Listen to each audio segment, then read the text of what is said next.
શરૂ કરીએ. ચાલો બધા મિત્રોને ગુડ આફ્ટરનૂન, સાથે જય સ્વામિનારાયણ, જય શ્રી કૃષ્ણ, જય માતાજી, જય દ્વારકાધીશ, હર હર મહાદેવ. આપ લોકોનું સૌનું સ્વાગત છે મિત્રો once again Ramani's institute for civil સર્વિસીસની દીકરા આપણી આ ફેમિલીમાં. અને આ ફેમિલીમાં આજે એક સરસ મજાના કામ માટે આપણે ભેગા થયા છે. જે મેન્સની પરીક્ષા તમે લોકોએ આપી તો દીધી, સેવી કે પરીક્ષા તો અમે લોકો છેક ફેબ્રુઆરીમાં આપીને આવ્યા હતા.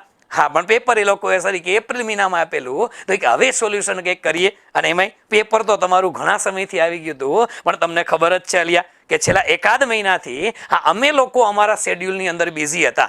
આમ તમે સ્ટેટસ જોતા હશો તો તમને ખબર હોય, કારણ કે છેલ્લા એક મહિનાની અંદર લગભગ 4 સેમિનાર કરી નાખ્યા. યુપીએસસીનો મેગા સેમિનાર રાજકોટમાં હતો, પછી અમે લોકો જુનાગઢ સેમિનાર કરીએ એવા, પછી જામનગરી કરીએ એવા, જીપીએસસીની નવી એક્ઝામ પેટર્ન માટેનો સેમિનાર વન્સ અગેન રાજકોટમાં કરેલો. અને તમે લગભગ બધા વાકેફ હશો કે અત્યારે યુપીએસસીનો ફ્રી વર્કશોપ ચાલે છે. ફ્રી વર્કશોપ ચાલે છે. હવે એમાં સોમવારથી શુક્રવાર સુધી લેક્ચર હોય અને શનિ રવિ અમે લોકો સેમિનારમાં વ્યા ગયા હોય. બસ સોમથી શુક્રમાં મારા ખાલી 4 જ લેક્ચર આવે. આ સોમથી શુક્રમાં રોજ ખાલી 4 લેક્ચર મારા હોય. લેક્ચરનો ટાઈમ સવારે 8 થી 10, 10:30 થી 12:30, બપોરે 3 થી 5 અને સાંજે 5:30 થી 7:30. બસ આટલા જ કલાક મારા લેક્ચર હોય. હા, તો પછી તમારો સાહેબ બિચારો આડાવડો આટા ક્યાં મારે? એટલા માટે પેપર થોડું ઘણું હાથમાં તો મારી પાસે એકાદ અઠવાડિયા પહેલા આવી ગયું હતું, પણ ઇનફેક્ટ 2-3 દિવસ પહેલા થોડોક ફ્રી પડ્યો તો મેં કીધું લાઈ જોઈ નાખું, જરાક પેપરમાં એનાલિસિસ એ કરી નાખી. અને એનાલિસિસ કર્યા પછી ગઈકાલના દિવસે આખું સોલ્યુશન કરી નાખ્યું. એટલા માટે આજે આપણે સોલ્યુશન માટે ભેગા થયા છીએ. બરાબર છે. આ ઘણા બધા વિદ્યાર્થીઓના મેસેજ તો હતા, ગયા વીકની અંદર મેસેજ હતા, આવી ગયું પેપર ત્યારે મેસેજ હતા કે સર પેપરનું છે શું? આ 2-4 બાળકો મૂંઝાઈ ગયા હતા, સેવી કે સોલ્વ બોલ કરાવવાનો તો નથી કરવાના, અલિયા પણ તમારો સાહેબ નવરો થાય પછી સોલ્વ કરાવે એટલા માટે. બરાબર છે. ચાલો, તો પેપર સોલ્યુશનની થોડી ઘણી આપણે વાતો કરવી છે બેટા. અને પેપર સોલ્યુશનની સાથે સાથે મોટા ભાગના વિદ્યાર્થીઓ તમારામાંથી એવા હશે કે દીકરા એ લોકો 1 જૂને એકાઉન્ટ ઓફિસર ક્લાસ 2 ની પરીક્ષા તમે આપવાના છો. તો એના માટે પણ થોડી ઘણી કથા વાર્તા આપણે કરતા જશું. એનું કારણ છે, હા, આજ તો પેપર સોલ્યુશનમાં પ્રેક્ટિકલ જે કોઈ એક્ઝામ્પલ્સ છે એની પણ વાતો કરવી છે. એટલે પણ જે એકાઉન્ટ ઓફિસર ક્લાસ 2 ની પરીક્ષા છે બેટા, એની અંદર પ્રેક્ટિકલ નથી પૂછાવાનું. આપને ખબર છે કે પીટીની અંદર એમાં ખાલી થિયરી પૂછાય છે. તો એ થિયરીમાં કયા કયા મુદ્દા ઉપર ફોકસ કરવું એના ઉપર આપણે વાતો કરવાના છે. બરાબર છે. ચાલો, તો એક પછી એક આપણે ક્વેશ્ચનથી શરૂઆત કરવી છે. પેપરની પ્રિન્ટઆઉટ મારી પાસે છે. બરાબર. જે થિયરીના ક્વેશ્ચન છે એની જાજી ચર્ચા આપણે નથી કરતા, કારણ કે લગભગ ચર્ચા લેક્ચરની અંદર થયેલી હોય છે. બરાબર છે. તો ક્વેશ્ચન નંબર 1, પેપર જે મારી પાસે પેપર આવેલું છે એમાં પેલા 2 માર્ક્સના સવાલ આવેલા છે. બરાબર. તમારી પાસે કદાચ આજ પેપર હશે. હલો, પેલા જે પેપર આપેલું છે એમાં 2 માર્ક્સના સવાલ પેલા છે, પછી 3 માર્ક્સ વાળા છે, ને પછી 5 માર્ક્સ વાળા છે. ઓકે, યસ, પેલા 2 માર્ક્સ વાળા, પછી 3 વાળા, પછી 5 વાળા. ચાલો, ડન છે. હા, તો શરૂ કરીએ આપણે. ક્વેશ્ચન નંબર 1 થી શરૂ કરવો છે. ક્વેશ્ચન નંબર 1 થી શરૂ કરીએ એની પહેલા એક નાની એવી વાત કરી નાખું. ઘણા બધા વિદ્યાર્થીઓ મૂંઝાણા હતા સરી કે પેપરની અંદર ખબર ન પડી કે આવ્યું છે ક્યાંથી. અને લગભગ ઘણા બધા વિદ્યાર્થીઓને એવા મેસેજ હતા કે સર પ્રેક્ટિકલ પૂછાણું જ નથી. હા, એ કે સર પ્રેક્ટિકલ કઈ હતું જ નહીં, એ કે બધી જ થિયરી આવી. એટલે ત્યારે તો પેપર એ હાથમાં નહોતું, એટલે ખબર ન હોય. પેપર હાથમાં આવ્યું ત્યારે પહેલા ચેક કર્યું કે આ સાચું છે કે ખોટું છે. અલિયા એક્ઝેક્ટ 50 માર્ક્સનું પ્રેક્ટિકલ છે, એક્ઝેક્ટ 50ની થિયરી છે. એટલે એમાં એ લોકોનો કે દોષ નથી. હા, એક્ઝેક્ટ 50-50નું પ્રેક્ટિકલ છે, 50નું થિયરી છે. એટલે એવું કંઈ છે નહીં. જે તે વખતે પરીક્ષા ઉપર તમને જે ફીલ થયું હોય એ સર પ્રેક્ટિકલ છે જ નહીં. પ્રેક્ટિકલ છે, બહુ સહેલું પ્રેક્ટિકલ છે. અને હા, લેવલ વાળું પણ પ્રેક્ટિકલ છે. કારણ કે બેટા સ્વાભાવિક છે કે આવડી મોટી પરીક્ષા આપતા હોય તો 10-15 માર્ક્સનું એવું વેરિએશન હોઈ શકે કે જે એક્સ્ટ્રીમ લેવલે તમને લોકોને ચેક કરવા માંગતા હોય. બાકી ઓન એન એવરેજ આખા પેપરની અંદર આપણે ચેક કરશું એટલે તમને ઇઝીલી હવે ખબર પડશે કે ખરેખર આપણે પરીક્ષાની અંદર ક્યાં ગોટા કરીને આવ્યા હતા, અથવા પરીક્ષામાં શું કામ ગોટે ચડ્યા હતા. બસ એ મુદ્દા આપણે સમજવા છે. બરાબર ને? જે ગોટે ચડ્યા હતા એ પણ તમારા પેપર જે છે બેટા, કદાચ 2-4 એક્ઝામ્પલ એવા પણ છે કે જે એક્ઝામ્પલની ચર્ચા આપણે ક્લાસરૂમમાં ક્યારેય થઈ જ નથી, ક્યારેય નથી થયેલી. અને જો કે એને સિલેબસનો ટોપિક આપ્યો એમાંય નહોતા. એટલે એવાય 2 એક્ઝામ્પલ છે જેની ચર્ચા પણ આપણે આજે કરવાના છે. એટલે એ ચિંતા નથી કરવાની. પણ 1 જૂને તમારી જે પરીક્ષા છે, આ પરીક્ષા માટે વેઇટ એન્ડ વોચ. જે રિઝલ્ટ આવશે બેટા એ પોઝિટિવ જ આવે સ્વાભાવિક છે, પણ છતાંય વેઇટ એન્ડ વોચ. એક વસ્તુ યાદ રાખવાની કે પરીક્ષાની તૈયારી કરતા હોય એટલે કોમ્પિટિટિવ એક્ઝામની તૈયારી કરનાર દરેક વિદ્યાર્થીએ પરીક્ષા પૂરી થાય પછી વળી પાછો નવી પરીક્ષા માટે લાગી જવાનું છે. કારણ કે પરીક્ષા પાસ કરવા માટે હંમેશા માટે કહેતો હોજો યાર આમ થાકીને બેસી જાઓ, આમ થાકીને બેસી જાઓ એવો યુવાન હું થોડો છું. આમ થાકીને બેસી જાઓ એવો યુવાન હું થોડો છું અને ચમકીને ખરી જાઓ એવો સિતારો હું થોડો છું. ચમકીને ખરી જાઓ એવો સિતારો હું થોડો છું. હજી તો અંજવાળવા છે કંઈક અંધકાર ભર્યા પંથોને, હજી તો અંજવાળવા છે કંઈક અંધકાર ભર્યા પંથોને, આમ ચમકીને ખરી જાઓ એવો સિતારો હું થોડો છું. હજી તો ઘણું કામ કરવાનું છે, લ્યા ઘણું કામ કરવાનું છે. એટલે થાકીને બેસી જવાનો કઈ મિનિંગ નથી. આ મન મક્કમ રાખી અને વળી પાછી તૈયારી ચાલુ રાખવાની છે અને આપણું બેસ્ટ આપવાના પ્રયત્ન કરવાના છે. બરાબર છે. પેપરની શરૂઆત કરીએ. જે જગ્યાએ આપ લોકોએ જ્યાં કે ગોટે ચડ્યા હતા, જ્યાં કન્ફ્યુઝન હતા એ મુદ્દાની આપણે લોકો વાતો કરતા જશું. ક્વેશ્ચન નંબર 1 થી આપણે શરૂઆત કરીએ છીએ. બધા 2 માર્ક્સના સવાલ છે, 1 થી 8 સવાલ. ક્વેશ્ચન નંબર 1 ની અંદર તમને લોકોને પૂછેલું હતું કે ખાસ આમનોંધ એટલે શું. હવે તમારે 2 માર્ક્સમાં ખાસ આમનોંધ લખવાની હોય તો સ્વાભાવિક જ છે બેટા કે લેક્ચર નંબર એકાઉન્ટિંગ અને ફાઇનાન્સનું લેક્ચર નંબર 21 બધા જ લેક્ચરના નંબર હું આપતો જઈશ. તમારી પાસે નોટ્સ છે એની અંદર તમે લોકો ચેકઆઉટ કરતા જજો. પ્રેક્ટિકલ સિવાય થિયરીમાં એક પણ સવાલ એવો નથી દીકરા. બહુ સ્પષ્ટ કહું છું દીકરા, લેક્ચર નંબર સાથે કહું છું, કારણ કે ગઈકાલે મેં આખો દિવસ એ જ સર્ચ કરેલું છે કે જે શબ્દ તમારા પેપરમાં આમાં છે એ પેપર લેક્ચરના કયા નંબરની પીપીટીમાં છે.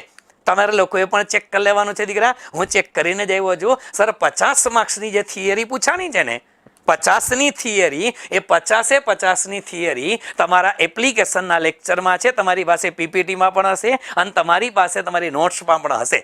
ડખો ક્યાં થયો છે તમે વિચાર લેજો દીકરા. ખાસ લેક્ચર નંબર 21 21માં લેક્ચરની અંદર આપણે વાતો કરેલી હતી કે ખાસ આમનોંધ કોને કહેવાય. અને એમાં આપણે કીધું હતું કે જ્યારે જે પેટા નોંધોની અસર, ખાસ યાદ રાખજો ખાસ આમનોંધ શું છે બધાને ખબર છે બેટા કે આમનોંધના બદલામાં કરવામાં આવતી નોંધો એને પેટા નોંધો કહે છે. બરોબર છે. હવે પેટા નોંધોની અંદર જુદા જુદા પ્રકારની 4 પેટા નોંધ આવે. એક દીકરા માલ અંગેની પેટા નોંધ આવે, બીજી હુંડી અંગેની પેટા નોંધ આવે, ત્રીજું આવે રોકડ મેળ અને ચોથું આવે ખાસ આમનોંધ. બરાબર છે. જે વ્યવહારો એક પણ પેટા નોંધમાં નોંધવામાં ન આવે તેની ખાસ આમનોંધ કરવામાં આવે છે. આવો શબ્દ તમારી પીપીટીમાં હશે, તમારી નોટ્સમાં હશે. પછી જુદા જુદા સંજોગો કે ખાસ આમનોંધ શેના માટેની, તો કે શરૂઆતની બાકીની આમનોંધ, આખરની બાકીની આમનોંધ, બાકી આગળ લાવ્યા, બાકી આગળ લઈ ગયા, નફા નુકસાન ખાતે લઈ જવાની નોંધ હતી, આ હવાલા નોંધ હતી, આ બધી જ ભૂલ સુધારણા નોંધ હતી. આ બધી ખાસ આમનોંધ છે. લખવાનું ખાલી એટલું જ હતું તમારે 2 માર્ક્સની અંદર દીકરા કે ખાસ આમનોંધ એટલે શું, તો કે જે પેટા નોંધોની અન્ય પેટા નોંધોમાં નોંધ ન થાય. નામ લખી શકે, માલ અંગેની પેટા નોંધ, હુંડી અંગેની પેટા નોંધ અને રોકડ મેળમાં નોંધ ન થાય તેવા વ્યવહારોની જે જગ્યાએ નોંધ કરવામાં આવે તેને ખાસ આમનોંધ કહેવામાં આવે છે. આ જ શબ્દ સેમ વર્ડ એ વખતે લેક્ચરમાં પણ હતા, તમારે લખવાનામાં આ જ હતા, બીજું કાંઈ નવું કરવા નહોતું. પછી ખાસ આમનોંધના જે મુદ્દાઓ હતા એ 2 4 5 મુદ્દા તમને જેટલા યાદ આવે 6 પ્રકારની આવે. 6 પ્રકારમાંથી જેટલું યાદ આવે એટલું ઠપ કરી દો. 2 માર્ક્સમાં ઇનફ છે બેટા. 2 માર્ક્સમાં એટલા મુદ્દા ઇનફ છે. એટલે હું નથી માનતો કે આની અંદર ક્યાંય કોઈને પ્રોબ્લેમ આવ્યો હોય. લગભગ બધા વિદ્યાર્થીઓએ આ મુદ્દો વ્યવસ્થિત જ લખેલો હશે. રેડી? હા, લગભગ બધા વિદ્યાર્થીઓએ, કારણ કે આની અંદર એવું કંઈ છે જ નહીં દીકરા. હા, લગભગ 90% સ્ટુડન્ટ્સ એવા હશે કે જે લોકોએ આ મુદ્દો વ્યવસ્થિત નોંધેલો જ હશે. આ સિવાય કે એ વખતે થિયરીનું રિવિઝન કરવાનું રહી ગયું હોય તો ડખો થાય બરાબર, તો ડખો થાય. બરાબર. ચાલો ક્વેશ્ચન નંબર 2 જે છે દીકરા, 2 માર્ક્સના સવાલોની વાત છે. હવે ક્વેશ્ચન નંબર 2 છે એ મજૂર ફેરબદલી દરનો દાખલો છે. બધાને ખબર છે લ્યા, મજૂર ફેરબદલી દર એમાં તમને કીધું હતું કે 1 એપ્રિલ 2024ના રોજ શરૂઆતના કામદારો તમને 980 આપ્યા હતા. જુઓ તો લ્યાઓ, આ શરૂઆતના કામદારો તમને 980 આપ્યા છે. પછી કામદાર મહિના દરમિયાન કારખાનું છોડીને ચાલ્યા ગયેલા. હવે કારખાનું છોડીને ચાલ્યા ગયેલા એટલે કેવા બેટા, તો કે છૂટા થયેલા. આ છૂટા થયેલા કામદારો તમને કેટલા આપ્યા છે? 60 આપ્યા છે. અને વર્ષના આખરના કામદારો તમને આપેલા હતા કેટલા, તો કે આખરના આપ્યા હતા 1080. બસ પૂરું થઈ ગયું. હવે તમને કીધું હતું કે છૂટા થયેલા કામદારોની પદ્ધતિ, છૂટા થયેલા કામદારોની પદ્ધતિ મજૂર ફેરબદલી દર ગણો. હવે આ તો કાંઈ નથી બેટા, આનાથી એક્સ્ટ્રીમ લેવલના દાખલા ક્લાસમાં આપણે કર્યા હતા. સિમ્પલ છે કે છૂટા થયેલા કામદારને આધારે, છૂટા થયેલા, પાછલા પેજે વયો જાઉં છું, આખું વ્યવસ્થિત સમય જશે. આ ક્વેશ્ચન નંબર 2 આલે છે બેટા. છૂટા થયેલા કામદારને આધારે મજૂર ફેરબદલી દર. બરોબર, તો અંશમાં શું લખવાનું આવે દીકરા? આપણે અંશમાં લખવાનું દીકરા છૂટા થયેલા કામદારો. અંશમાં લખીએ છીએ છૂટા થયેલા કામદારો, છેદમાં શું લખીએ છીએ બેટા આપણે? સરેરાશ કામદારો. છેદમાં સરેરાશ કામદારો, અને એને ગુણ્યા આપણે શું કરીએ છીએ બેટા? તો કે 100 કરીએ છીએ. બરોબર, હવે છૂટા થયેલા કામદારો તમારી પાસે 60 હતા. 60 હતા, સરેરાશ કામદારો નથી તો ગોતી નાખવાના લ્યા. કેવી રીતે મળે સરેરાશ કામદારો? તો સરેરાશ કામદારો એટલે શરૂઆતના કામદારો પ્લસ બેટા આખરના કામદારો અને છેદમાં 2.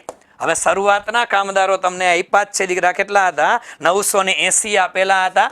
તો 980 વત્તા આખરના કામદારો હતા 1020 ભાગ્યા 2 કરી નાખો. એટલે આઈ થિંક આ 2000 ભાગ્યા 2 કરો તો 1000 થાય. ચેક કરતા જાજો. ઓકે છે દીકરા? ચેક કરતા જાજો જરાક. ડન? ઓકે. હવે લખી નાખી છેદમાં આપણે દીકરા અહીંયા 1000 લખી નાખી, એને ગુણ્યા 100 કરી નાખો એટલે તમારો દર કેટલા ટકા આવે? 6% આવે. આટલું લગભગ તમારે પરીક્ષામાં આવી ગયું, કારણ કે આ દાખલાની પ્રેક્ટિસ ઘણી બધી થયેલી હતી. ઇવન કન્સેપ્ટ ટોકના લેક્ચર જે લોકો યુટ્યુબમાં સૌ ફ્રી ઓફમાં જોયા હતા એની દાખલા આવડી ગયા હોય. આ બધું એમાં પણ હતું, માસ્ટર સ્ટ્રોકમાં. ડન? અને હવે કીધું છે કે સમકક્ષ વાર્ષિક મજૂર ફેરબદલી દર. હવે આ મુદ્દાની પણ ચર્ચા આપણે થયેલી હતી. ક્લાસ વર્કના દાખલા જોજો બેટા, એમાંય છે સમકક્ષ મજૂર ફેરબદલી દર. શું કીધું તું દીકરા? સમકક્ષ મજૂર ફેરબદલી દર. હવે સમકક્ષ મજૂર ફેરબદલી દર, તો એની અંદર આપણે શું કરતા હતા? અંશમાં મજૂર ફેરબદલી દર છેદમાં મહિનાના દિવસો ગુણ્યા 365 કરતા હતા. તો અંશમાં ફેરબદલી દર આપણો હતો કેટલા ટકા? 6%. છેદમાં મહિનાના દિવસો કેટલા આવે? એપ્રિલ મહિનાની વાત કરેલી છે એટલે 30 લેજો.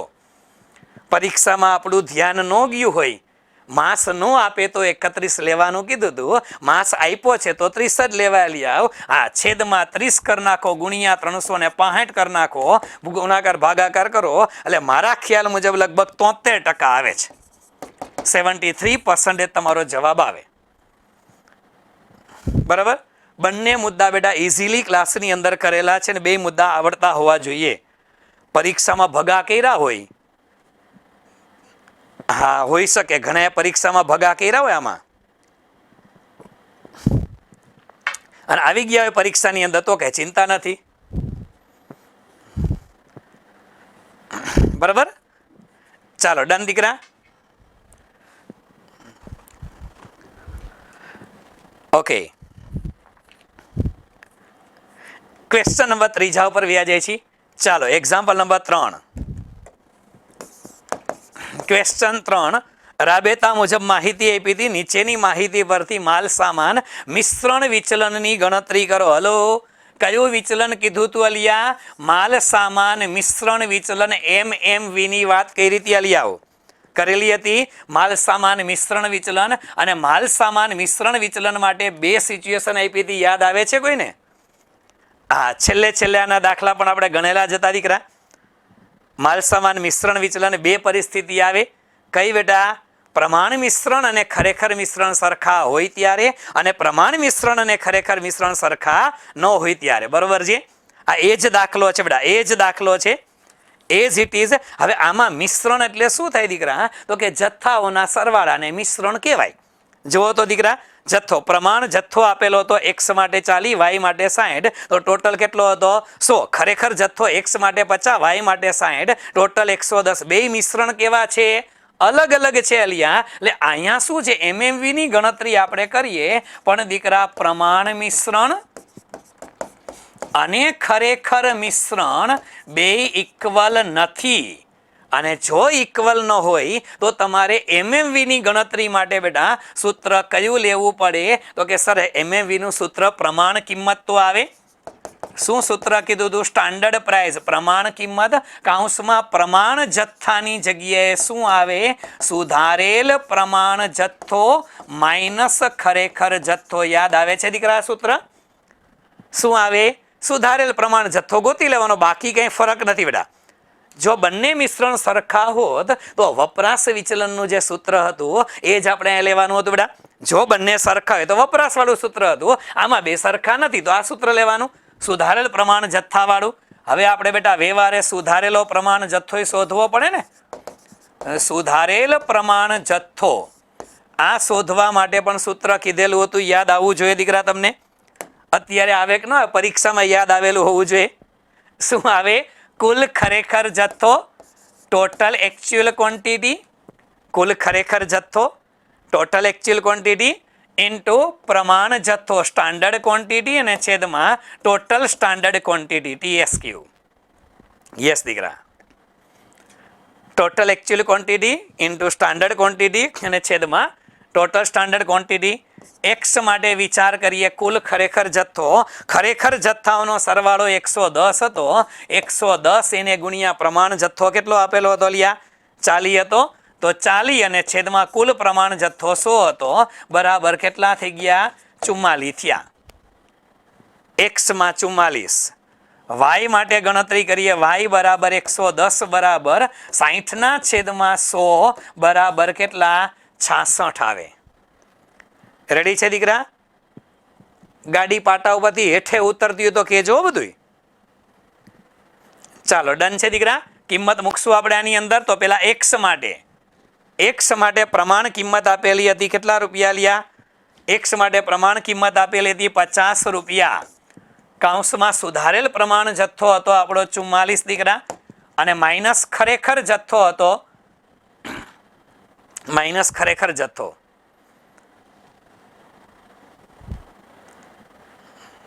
રેડી? ખરેખર જથ્થો કેટલો આપેલો છે લિયાવ? ખરેખર 50. અચ્છા 50 એકમાં, ઓકે. માઇનસ 50 ચેક કરતા જજો લિયાવ.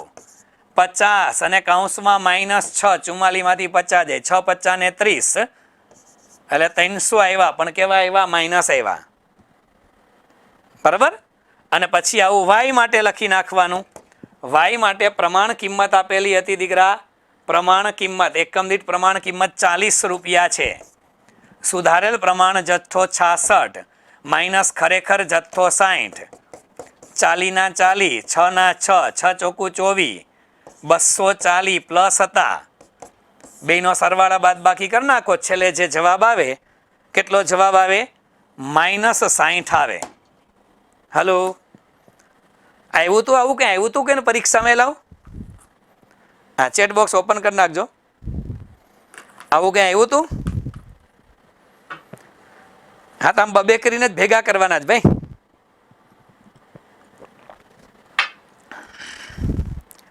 હા, માઇનસ 60. આમાં બબે કરીને જ ભેગા થાય હો, ચિંતા કરતા નહીં. અને 2 માર્ક્સનો સવાલ હોય, થિયરી ખાસ આમનો જો વ્યવસ્થિત લખી દે પછી 2 માંથી એમાં કે 1 ન આપે, એ 2 જ આપે. હા, એમાં 2 જ આપે, થિયરીમાં વાંધો ન આવે દીકરા. ચાલો રેડી? ઓકે. તો આ ક્વેશ્ચન નંબર 3 હતો બેટા. આગળ વ્યા છે ક્વેશ્ચન નંબર 4 ઉપર. હા, આમાં મને શંકા છે તમે ચોથા ક્વેશ્ચન ની અંદર ડખા કરીને આવ્યા હતા. હા, આમાં ડખા અહીંયા ધ્યાન, બધું આખું પેપર સોલ્વ કરો. 3 માર્ક્સનું 5 માર્ક્સનું બધું કરાવવાનું છું. પછી તમારા ક્વેશ્ચન પણ હું લઈશ, કારણ કે પેપર લાંબુ છે. તમારે પરીક્ષામાં 3 કલાકમાં પૂરું ન થયું, મારે કેમ પૂરું થાય અત્યારે? એટલે પહેલા આપણે ચર્ચા કરીએ જે મુદ્દાની હું વાતો કરું છું એ બેટા. બરાબર? હાલો ડન. પહેલા અહીંયા ખાલી ધ્યાન આપશે બધા. ચાલો, હવે કીધું તું ચોથા ક્વેશ્ચનની અંદર સાદો સવાલ હતો પણ તમે ડખા કરીને આવ્યા છો આ ક્વેશ્ચનમાં, મને ખબર છે. એક સપ્લાયર કંપની કરનાર વેપારની પેદાશ એલનું વ્યવહાર મૂલ્ય 60,000 છે. એ મૂલ્ય એટલે કિંમત થાય. Hello, value. વ્યવહારની કિંમત એટલે એક વસ્તુની કિંમત. સપ્લાય કરનાર વેપારીની પેદાશ એટલે સપ્લાય વસ્તુ થાય બેટા. આ વસ્તુની કિંમત આપેલી હતી તમને કેટલા રૂપિયા? સાહેબ 60,000 ની કિંમતની વસ્તુ હતી. જોજો, જેના પર સ્થાનિક સરકારના કરવેરા 5,000 ચૂકવવા પાત્ર છે. હવે આના ઉપર બીજા કરવેરા પણ હતા. કેટલા કરવેરા હતા? 5,000 કરવેરા હતા. બરાબર છે. આગળ તમને કીધું હતું પેદાશનો સપ્લાય રાજ્યની અંદર પૂર્ણ કરવામાં આવે છે. ભાઈ એક રાજ્યમાં એક જ રાજ્યની અંદર માલનું ખરીદ વેચાણ થાય, સેમ રાજ્યની અંદર ખરીદ વેચાણ થાય તો કયો કયો જીએસટી આવે મને કયો છે? જીએસટીના લેક્ચરમાં અસંખ્ય વખત કથા થઈ ગઈ છે. ચેટબોક્સ ઓપન કરો. રાજ્યની અંદર ને અંદર થાય જીએસટીમાં વાતું થઈ જ છે દીકરા, અને જીએસટીની આમનોંધમાં પણ વાતું થઈ છે. આમાં આમનોંધ તો લખવાની જ નથી તમારે. Chatbox open. એક જ રાજ્યની અંદર જ્યારે ખરીદ વેચાણ કરવામાં આવતું હોય, મેડમ એક ગાપચી મારી ગયા લાગે છે.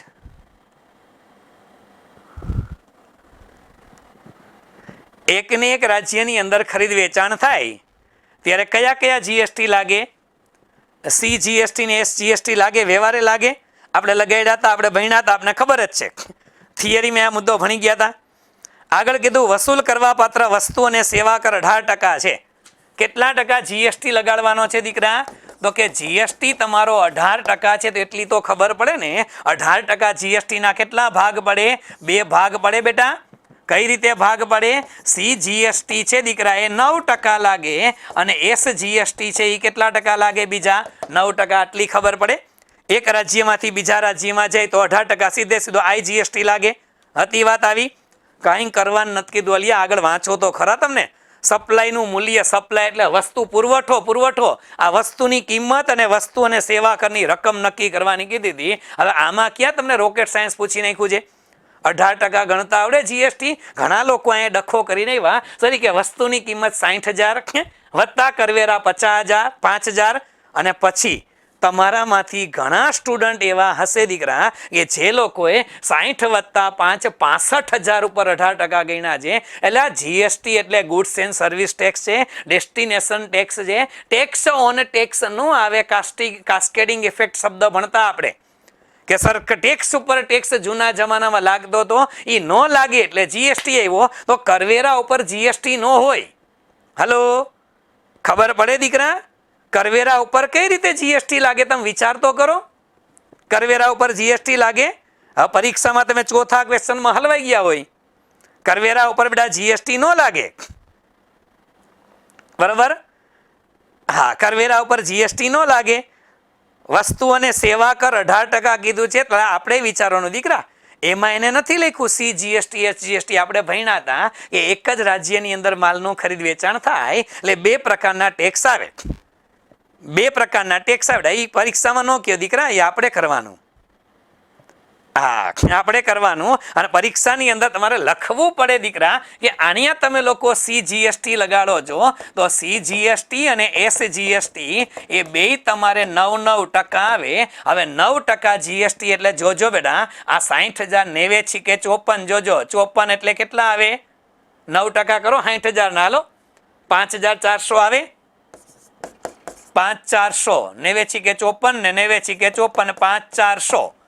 બરાબર છે? રેડી? અને હવે તમારે અહીંયા એડ કરાય સરકારના કરવેરા. એ એડ તો થાય જો, વસ્તુની કિંમતમાં એડ થાય પણ એના ઉપર જીએસટી નો લાગે. વસ્તુની કિંમતમાં એડ થાય પણ જીએસટી નો લાગે એના ઉપર બેટા. હાલો કર નાખો સરવાળો. કેટલો સરવાળો આવે? 60 ને 5 ને 5 10 70 ને 5 75 75,800 રૂપિયા આવે.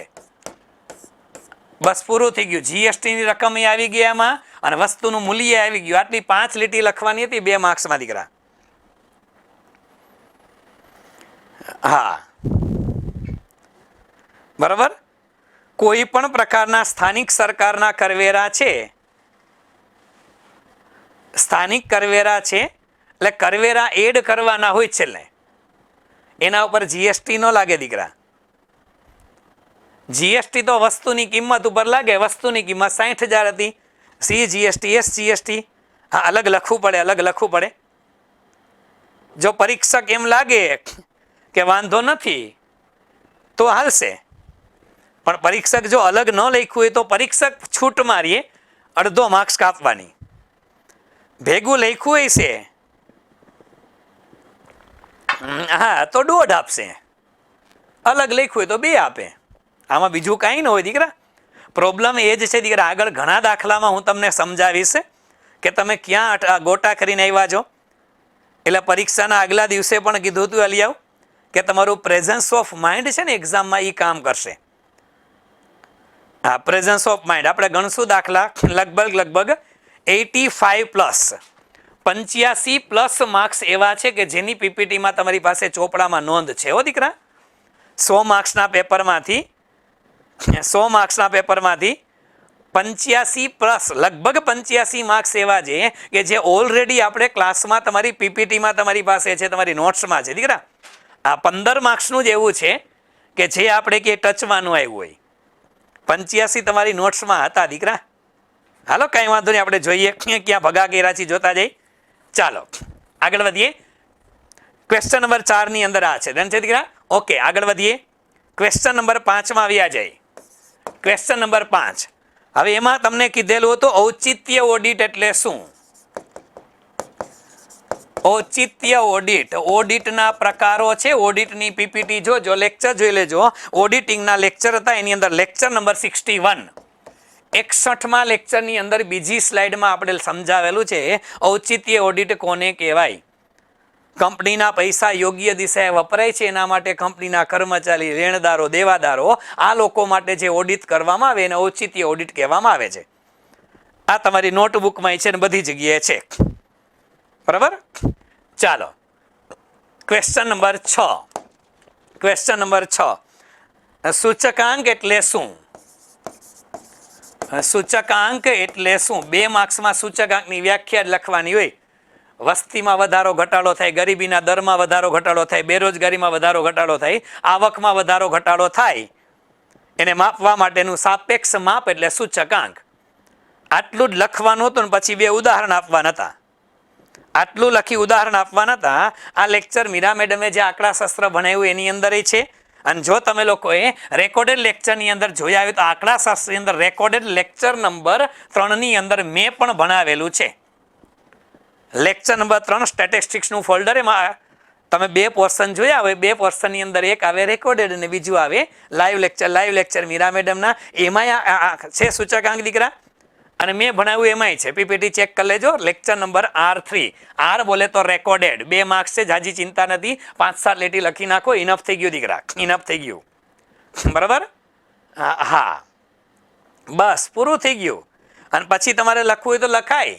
સૂચકાંકને માપવા માટે જીવન નિર્વાહનો સૂચકાંક પણ આવે છે. સૂચકાંકની અંદર લાસ્પેરની રીત આવે, પાસે આવે, ફિશર આવે, ડોર્બિસ બાઉલી આવે, માર્શલ એજવર્થ આવે, પાંચસલ. હવે આટલું તો માંડ લખવાનું હોય 2 માર્ક્સમાં લ્યા.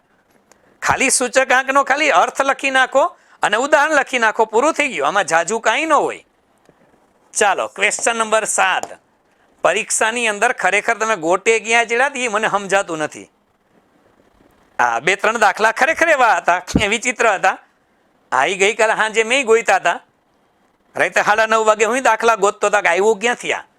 પછી હું તો ગોતી આવ્યો છું બધેથી, પણ પરીક્ષામાં 85 નું તમને જો તમારી સામે આવતું હોય બેઝિકલી બેઠે બેઠું તો ક્યાંક ડખો થયો હોય દીકરા. ચાલો પછી 7મો ક્વેશ્ચન, રાષ્ટ્રીય આવક અને માથાદીઠ આવક એટલે શું? રાષ્ટ્રીય આવક અને માથાદીઠ આવક. હવે આ આપને ખબર જ હોય, જીડીપીના લેક્ચરની અંદર મેં જ ભણાવેલું હતું. રાષ્ટ્રીય આવક અને માથાદીઠ આવક, જીડીપીનો લેક્ચર ઇકોનોમિક્સની અંદર લેક્ચર નંબર 11માં છે. ઇકોનોમીનું ફોલ્ડર લેક્ચર નંબર 11 જીડીપી વાળું લેક્ચર છે. રાષ્ટ્રીય આવક કોને કહેવાય? માથાદીઠ. દેશની કુલ આવકને રાષ્ટ્રીય આવક કહેવાય, અને એને વસ્તીના સંખ્યા વડે ભાગી નાખો તો માથાદીઠ આવક મળે. રાષ્ટ્રીય આવકને ગણવાની જુદી જુદી પદ્ધતિઓ છે. જીડીપી વાળી આવે, જીએનપી વાળી આવે, જીએનપી આવે અને એનએનપી આવે. પૂરું થઈ ગયું. 6-7 લીટી લખી નાખો. આમાં કે ન હોય, ખોટું ન પડ્યું કોઈ. લગભગ બધાને આવડી ગયું છે, ત્યાં આવડી જ ગયું છે. ચાલો પછી ક્વેશ્ચન નંબર 8 હતો, મુક્ત નેતૃત્વ એટલે શું? મુક્ત નેતૃત્વ. મુક્ત ને હવે નેતૃત્વ જો બેટા. હેલો, નેતૃત્વ એટલે લીડરશીપની વાત કરે છે, બીજું કાંઈ નથી દીકરા. હા, લીડરશીપની વાત કરે છે. નેતૃત્વ માટે દોરવણી નામનું ચેપ્ટર હતું. થિયરીમાં મેનેજમેન્ટ નામનો વિષય, મેનેજમેન્ટ નામના વિષયની અંદર લેક્ચર નંબર 110માં આવ્યા જાજો. મેનેજમેન્ટનું ફોલ્ડર, એની અંદર લેક્ચર નંબર 110, એમાં નિયંત્રણ લીડરશિપની વાતો કરી છે આપણે. હા હા આ લીડરશિપની વ્યાખ્યા, એટલે લખવાની લીડરશિપની વ્યાખ્યા જ છે બેટા આની અંદર. હા, હાથ નીચેના કર્મચારીઓને યોગ્ય દિશાએ વાળવાની, યોગ્ય દિશાએ કામ કરાવવાની કળા એ લીડરશિપ છે, નેતૃત્વ જ છે. અને નીચે 4 લીટી બીજી લખવાની નેતૃત્વ વિશે, પૂરું થઈ ગયું દીકરા. વ્યાખ્યા લખી નાખી તો 1 માર્ક્સ તો તમારો રોકડો છે જ. ઇન શોર્ટ 8 ક્વેશ્ચન એવા છે દીકરા કે જે 8 ક્વેશ્ચન તમારી નોટ્સમાં ક્યાંક ને ક્યાંક તમને ભટકાણા છે. હા, બધાય 8 ક્વેશ્ચન તમારી નોટ્સ બુકની અંદર, પીપીટીમાં ક્યાંક ને ક્યાંક તમારા ચોપડામાં છે. ન મળે તો આ લેક્ચર નંબર જોઈ લેજો. લેક્ચરની અંદર તમને પાછા મળી જશે પીપીટીમાં. લેક્ચર ભલે એપ્લિકેશનમાં ન હોય હવે તમારી પાસે, પણ તમારી પાસે પીપીટીની પીડીએફ હશે, એની અંદર ચેક કરી લેજો દીકરા. બરાબર, ચાલો આગળ વધીએ. હવે આપણે વૈયા જઈએ છીએ બેટા, શેના ઉપર વૈયા જાશું? અલી આ શું થઈ ગયું? આ નવું આવી ગયું. ઉભા રહેજો, એલા ઉભા રહેજો. હા, ક્યાં હાલે જ ગાડી આ? હા, હાલો.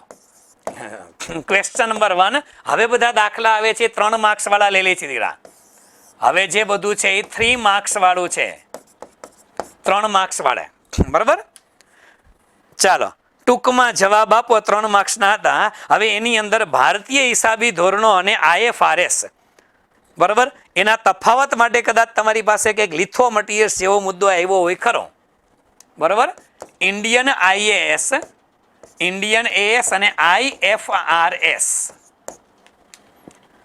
હિસાબી ધોરણોનો જે લીથો હતો ને, એ લીથાની અંદર ચક્કર મારો જરા ખાલી, સ્પેશિયલ લીથો આપેલો છે, એની અંદર આ લખેલું છે. અને 3 માર્ક્સની અંદર તમારે ખાલી 3 તફાવત લખવાના હોય. આ 3 માર્ક્સમાં 3 જ તફાવત લખવાના હોય કે બહાર કોણ પાડે છે. એક તો એનું ફૂલ ફોર્મ લખી નાખો, પછી તફાવત લખી નાખો અને હેતુ કરી નાખો બેટા. હા, પૂરું થઈ ગયું. એક તો તફાવત ફૂલ ફોર્મ લખી નાખ્યું, એ તો લખી જ નાખો. મને ખબર જ છે તમે હોશિયાર તો હોય જ. અને પરીક્ષામાં પછી આવા વિચાર આવ્યો ને કે કરવું શું હવે. હા, ચાલો બરાબર. વૈયા જાઓ ક્વેશ્ચન નંબર 2 ઉપર. આ લીથાની અંદર છે હો દીકરા. Question number 2. હવે એમાં જુદી જુદી સપાટી ગણવાની કીધી હતી. હું નથી માનતો કે આ 3 માર્ક્સમાં કોઈ ડખા કરીને આવ્યો. ઘણા લોકો મને મળ્યા હતા, મને કેસરી કે આ દાખલા પૂછાને એમાં ગુરુત્તમ સપાટી, લઘુત્તમ સપાટીનો દાખલો આવ્યો, પણ ખબર ન પડી શું આવ્યો હોય. અરે ભલા માણસ, આ દાખલો તો આવડે ને, ગણ્યો તો બધાએ. ચાલો ફટાફટ કરી નાખશું. સૂત્રો યાદ હતા એટલે ઈઝી દાખલો હતો બેટા, એકદમ ઈઝી દાખલો હતો. બરાબર, સામાન્ય વપરાશ, સામાન્ય એટલે સરેરાશ વપરાશ. હલો, સામાન્ય એટલે સરેરાશ વપરાશ આપેલા હતા તમને. એટલે આમાં કે નવા નાટક કરતા નહીં. હા, ઓછામાં ઓછો વપરાશ આપ્યો હતો, વધુમાં વધુ વપરાશ આપ્યો હતો, અને સામાન્ય એટલે સરેરાશ વપરાશ કહેવાય, એ આપી દીધું હતું. હવે જો અહીંયા ડખા કર્યા તો પાડી દેવા આપણે. વર્દી જથ્થો એટલે આર્થિક વર્દી જથ્થો હોય, આવા દાખલા આવેલા જ છે બેટા. બરાબર, મોડેલ પેપરમાં હતો. ઓકે, એ પછી મેં જોયું ન એલા. બરાબર, અને વર્દી મુદત 25 થી 63 દિવસ હતી. એટલે ઓછામાં ઓછા 25, વધુમાં વધુ 30. બરાબર, વર્દી સપાટી આવેલી હતી. કદાચ કોઈ ગણેલી હોય તો આ દાખલાની અંદર વર્દી સપાટી ગણવી હોય ને, વર્દી સપાટી એટલે વધુમાં વધુ વપરાશ ગુણ્યા વધુમાં વધુ સમય. 130 એને ગુણ્યા 30 વડે ગુણાકાર કરો, 3900 એકમ આવે. આ 3901 માં તમે લખેલા હોવા જોઈએ. વર્દી સપાટી પછી પૂછ્યું તું ગુરુત્તમ સપાટી. ગુરુત્તમ સપાટી સૂત્ર આવડે ને? વર્દી સપાટી માઇનસ ઓછામાં ઓછો વપરાશ ગુણ્યા ઓછામાં ઓછો સમય પ્લસ આર્થિક વર્દી જથ્થો. હલો, આવું જ આવે ને દીકરાઓ?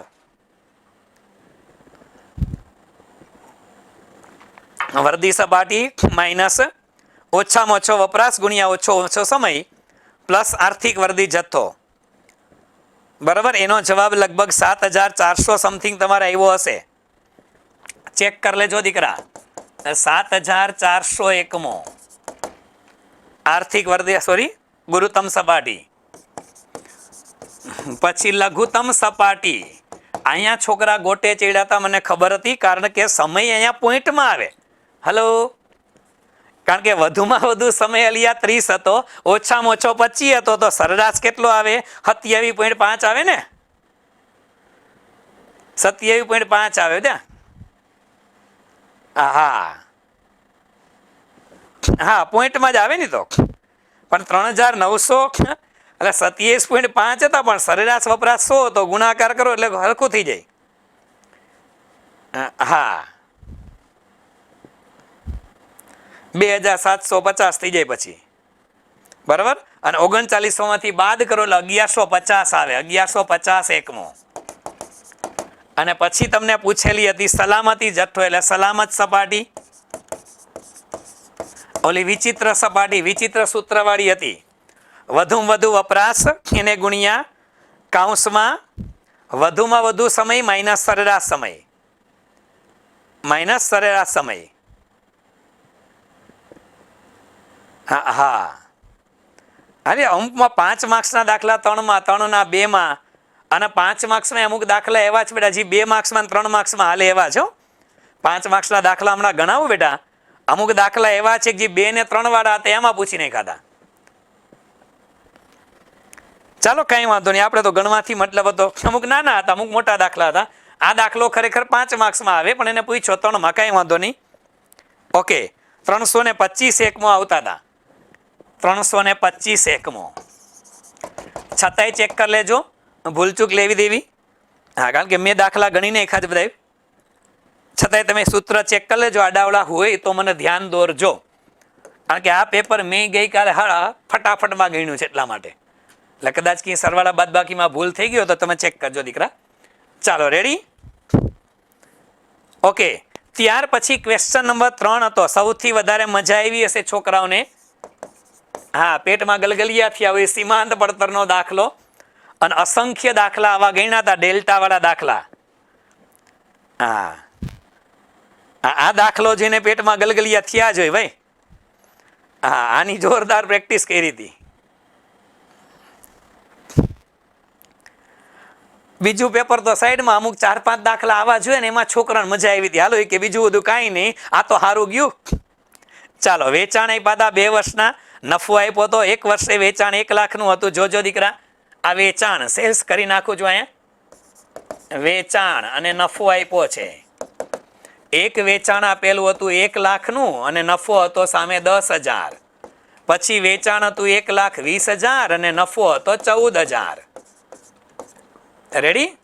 ઓકે, હવે આ દાખલામાં આપને ખબર જ છે બેટા,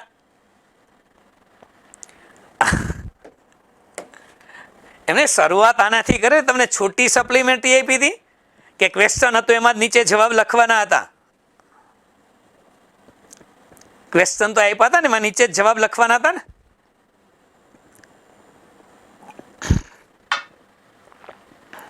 હા, યસ.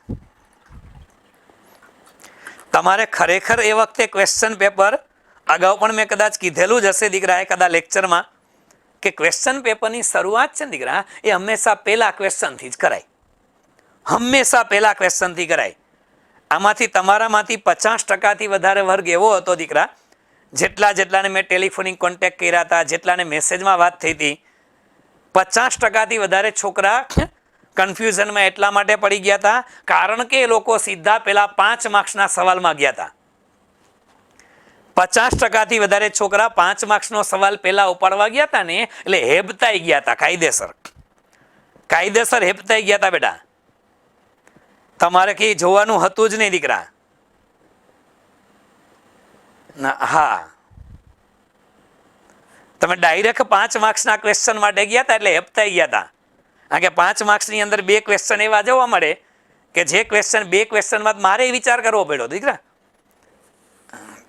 હા, પણ જો તમે એની જગ્યાએ 2 માર્ક્સના 3 માર્ક્સના કર્યા હોત તો 40માં તો તમે આરામથી 40 લઈ આવત દીકરા. હા, આમાં તો 2 માર્ક્સના પૂરેપૂરા આવે, 3 પૂરેપૂરા જ આવે. બરાબર? ચાલો, અવતરીઓમાં પડતા નથી. નફા જથ્થાનો ગુણોત્તર આપેલો હતો બેટા, પીવીઆર ગોતવાનો છે. પીવીઆર એટલે ડેલ્ટા પી અપોન ડેલ્ટા એસ ગુણ્યા 100. ચાલો કરી નાખો, જે બધાને આવડે છે ને દીકરા. ડેલ્ટા પી એટલે ધ્યાન આવ્યા બેટા, નફામાં તફાવત 4,000 નો હતો. ચાલો ગણતરી કરતા જાઓ. ડેલ્ટા એસ બરાબર વેચાણમાં ફેરફાર 20,000 નો, એને ગુણ્યા 100 બરાબર કેટલા ટકા આવે? ડેલ્ટા પી અપોન ડેલ્ટા એસ ગુણ્યા 100 ટકા 20% આવશે ને? લાવ જોજો,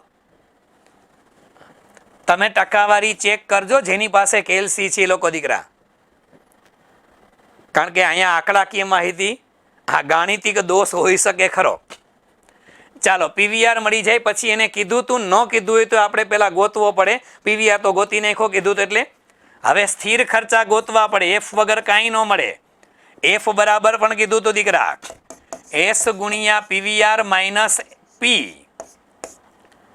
એસ એટલે વેચાણ, ગમે એક લઈ લ્યો, વેચાણ પેલું લઈ લ્યો 1 લાખ વાળું, એને ગુણ્યા 20% અને 1 લાખ વાળું વેચાણ લ્યો તો નફો એનો જ લેવાનો માઇનસ 10,000. એટલે અહીંયા આવે 1 લાખના 20% 20,000 માઇનસ 10,000 બરાબર આવે જવાબ પણ તમારો આવે 10,000 સ્થિર ખર્ચા. બરાબર, અને સ્થિર ખર્ચા 10,000 હોય, તમને બીઈપી કીધું તું, કાંઈ વાંધો નહીં, 2 મુદ્દા આપ્યા હતા, કરી નાખો. એક એક્સપેક્ટેડ સેલ્સ, 20,000 નો નફો કમાવા જરૂરી વેચાણ, 20,000 નો નફો શું આવે દીકરા? 20,000 નો નફો કમાવા જરૂરી વેચાણ ઈ એસ બરાબર એફ પ્લસ પી અપોન પીવીઆર આવે દીકરા. તો એફ બરાબર તમારા 10,000 હતા, પ્લસ પી કેટલો કમાવો તો તમારે 20,000 કમાવો તો દીકરા, તો પી ના 20,000 છેદમાં પીવીઆર 20% હતા. જવાબ કેટલો આવે? કરો 30,000 ભાગ્યા 20% કરો, કેલ્સી છે એ લોકો કરશે દીકરા. 30,000 ભાગ્યા 20%, 15 તેરિયા 15 દુ આવે 30. ઓકે, 1.5 લાખ આવે, 1,50. ઓકે ચાલો 1,50. અને પછી પૂછ્યું તું બીઈપી, તો બીઈપી બરાબર એફ અપોન પીવીઆર. એફ બરાબર 10,000 હતા, છેદમાં 20% હતા, 5 ગણી રકમ થાય. હલો ને, નીચે 20% છે એટલે 5 ગણી રકમ આવે, 5 ગણી એટલે 50,000. ચાલો આના 3 તો લગભગ બધાને મળ્યા છે.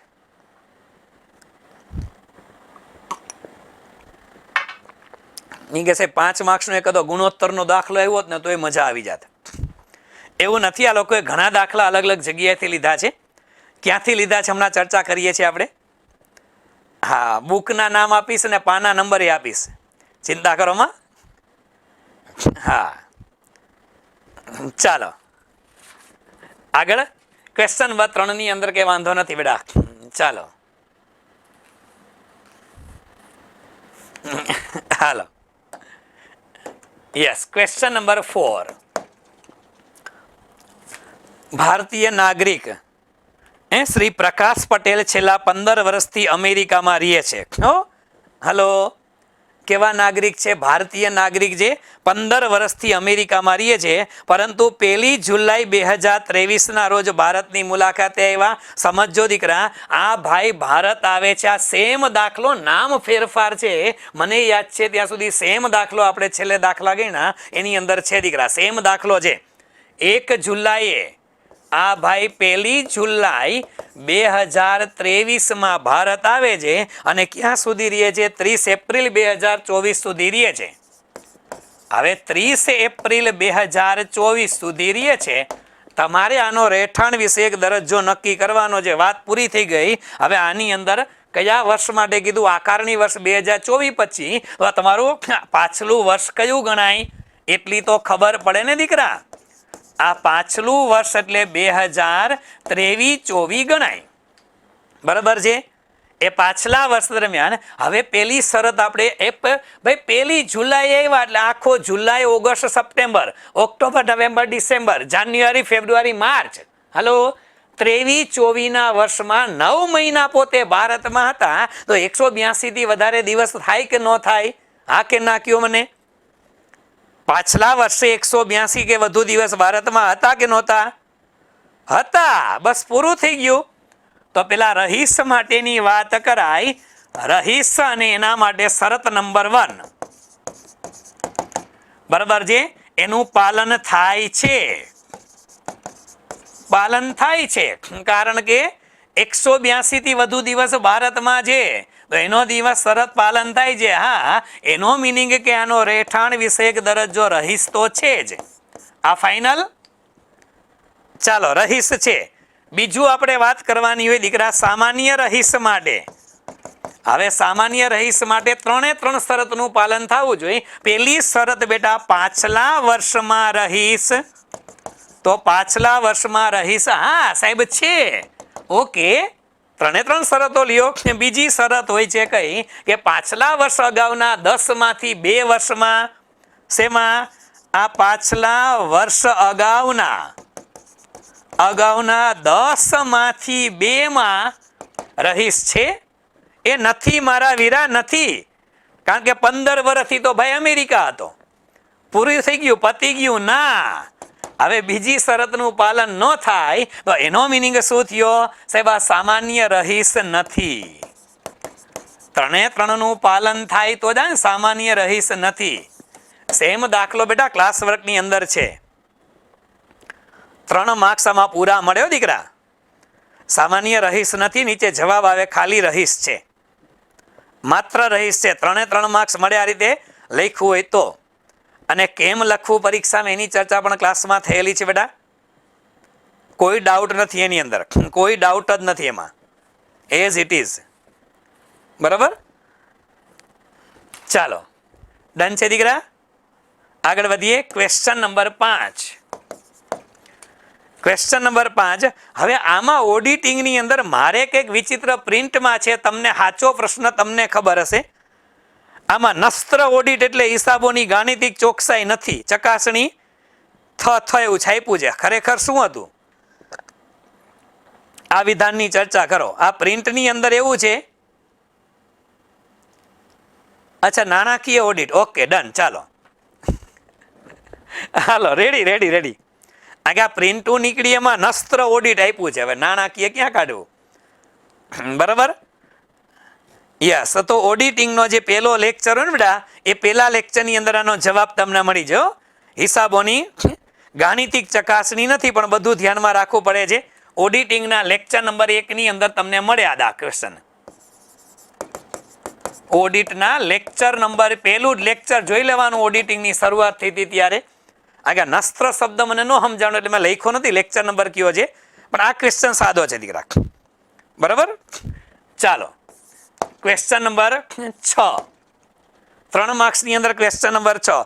જાહેર દેવાના સિદ્ધાંતો જણાવો. જાહેર દેવાના સિદ્ધાંતો. ઇકોનોમિક્સની અંદર તમારે જવું પડે.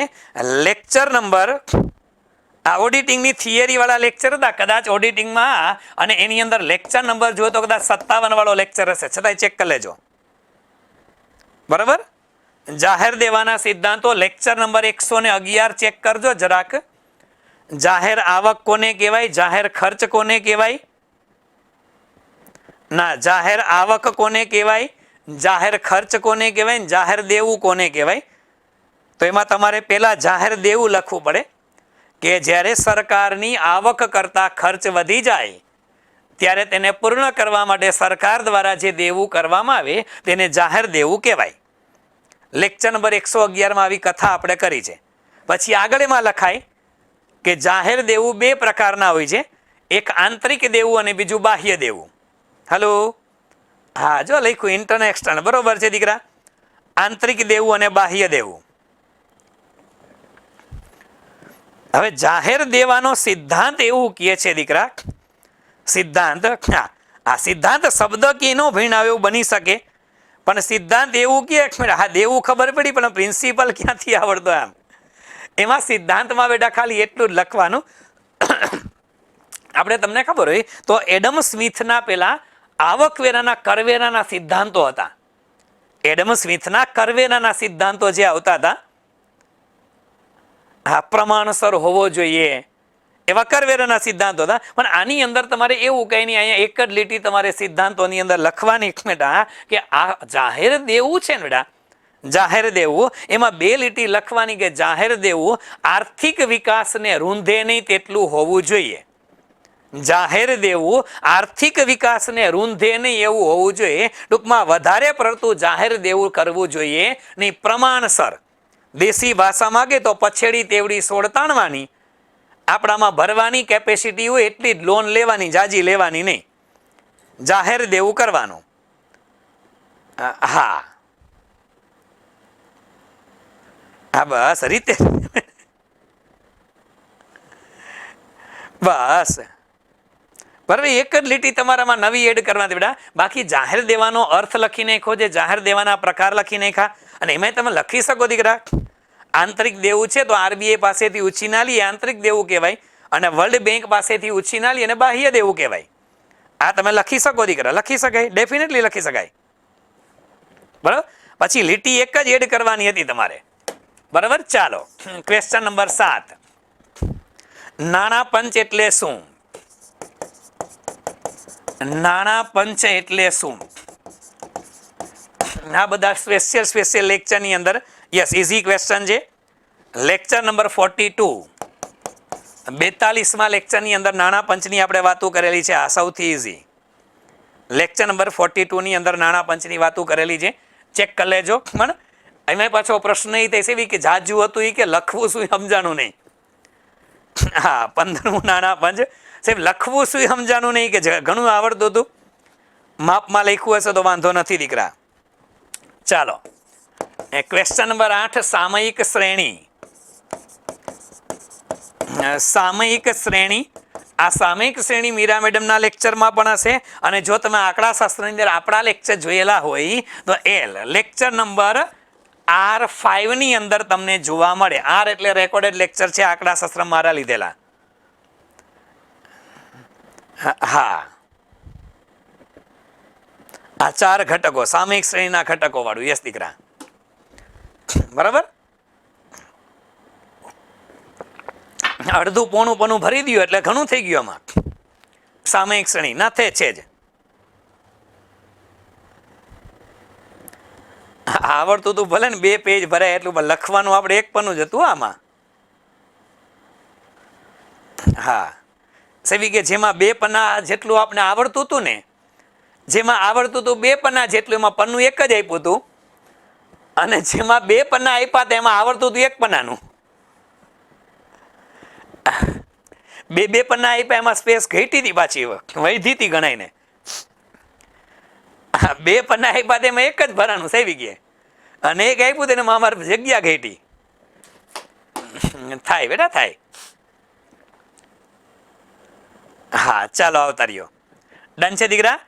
તો લગભગ હું માનું છું ત્યાં સુધી આ પહેલો સેક્શન અને બીજો section, section number 1 section number 2 બેટા બંને પેપરને ક્વેશ્ચન નંબર 1 થી 8 1 થી 8 16 ક્વેશ્ચન છે એ તમારી નોટબુકમાં તમારી પીપીટીમાં તમારી પાસે અવેલેબલ હતા. પ્રોબ્લેમ ક્યાં આવ્યો એ તમારે ચેક કરી લેવાનો દીકરા, કે શબ્દોની મારામારીમાં ખોટવાઈ ગયા હતા, કે એ લોકોએ પૂછ્યું આડાવડી રીતે એટલે આપણે લોકો કન્ફ્યુઝ થઈ ગયા હતા, કે પછી પેલા 5 માર્ક્સના દાખલા જોઈને હેપતાઈ ગયા હતા એટલે ડખો થયો હતો. જે લોકોએ દીકરા હા હા એ જ પ્રશ્ન છે બેટા.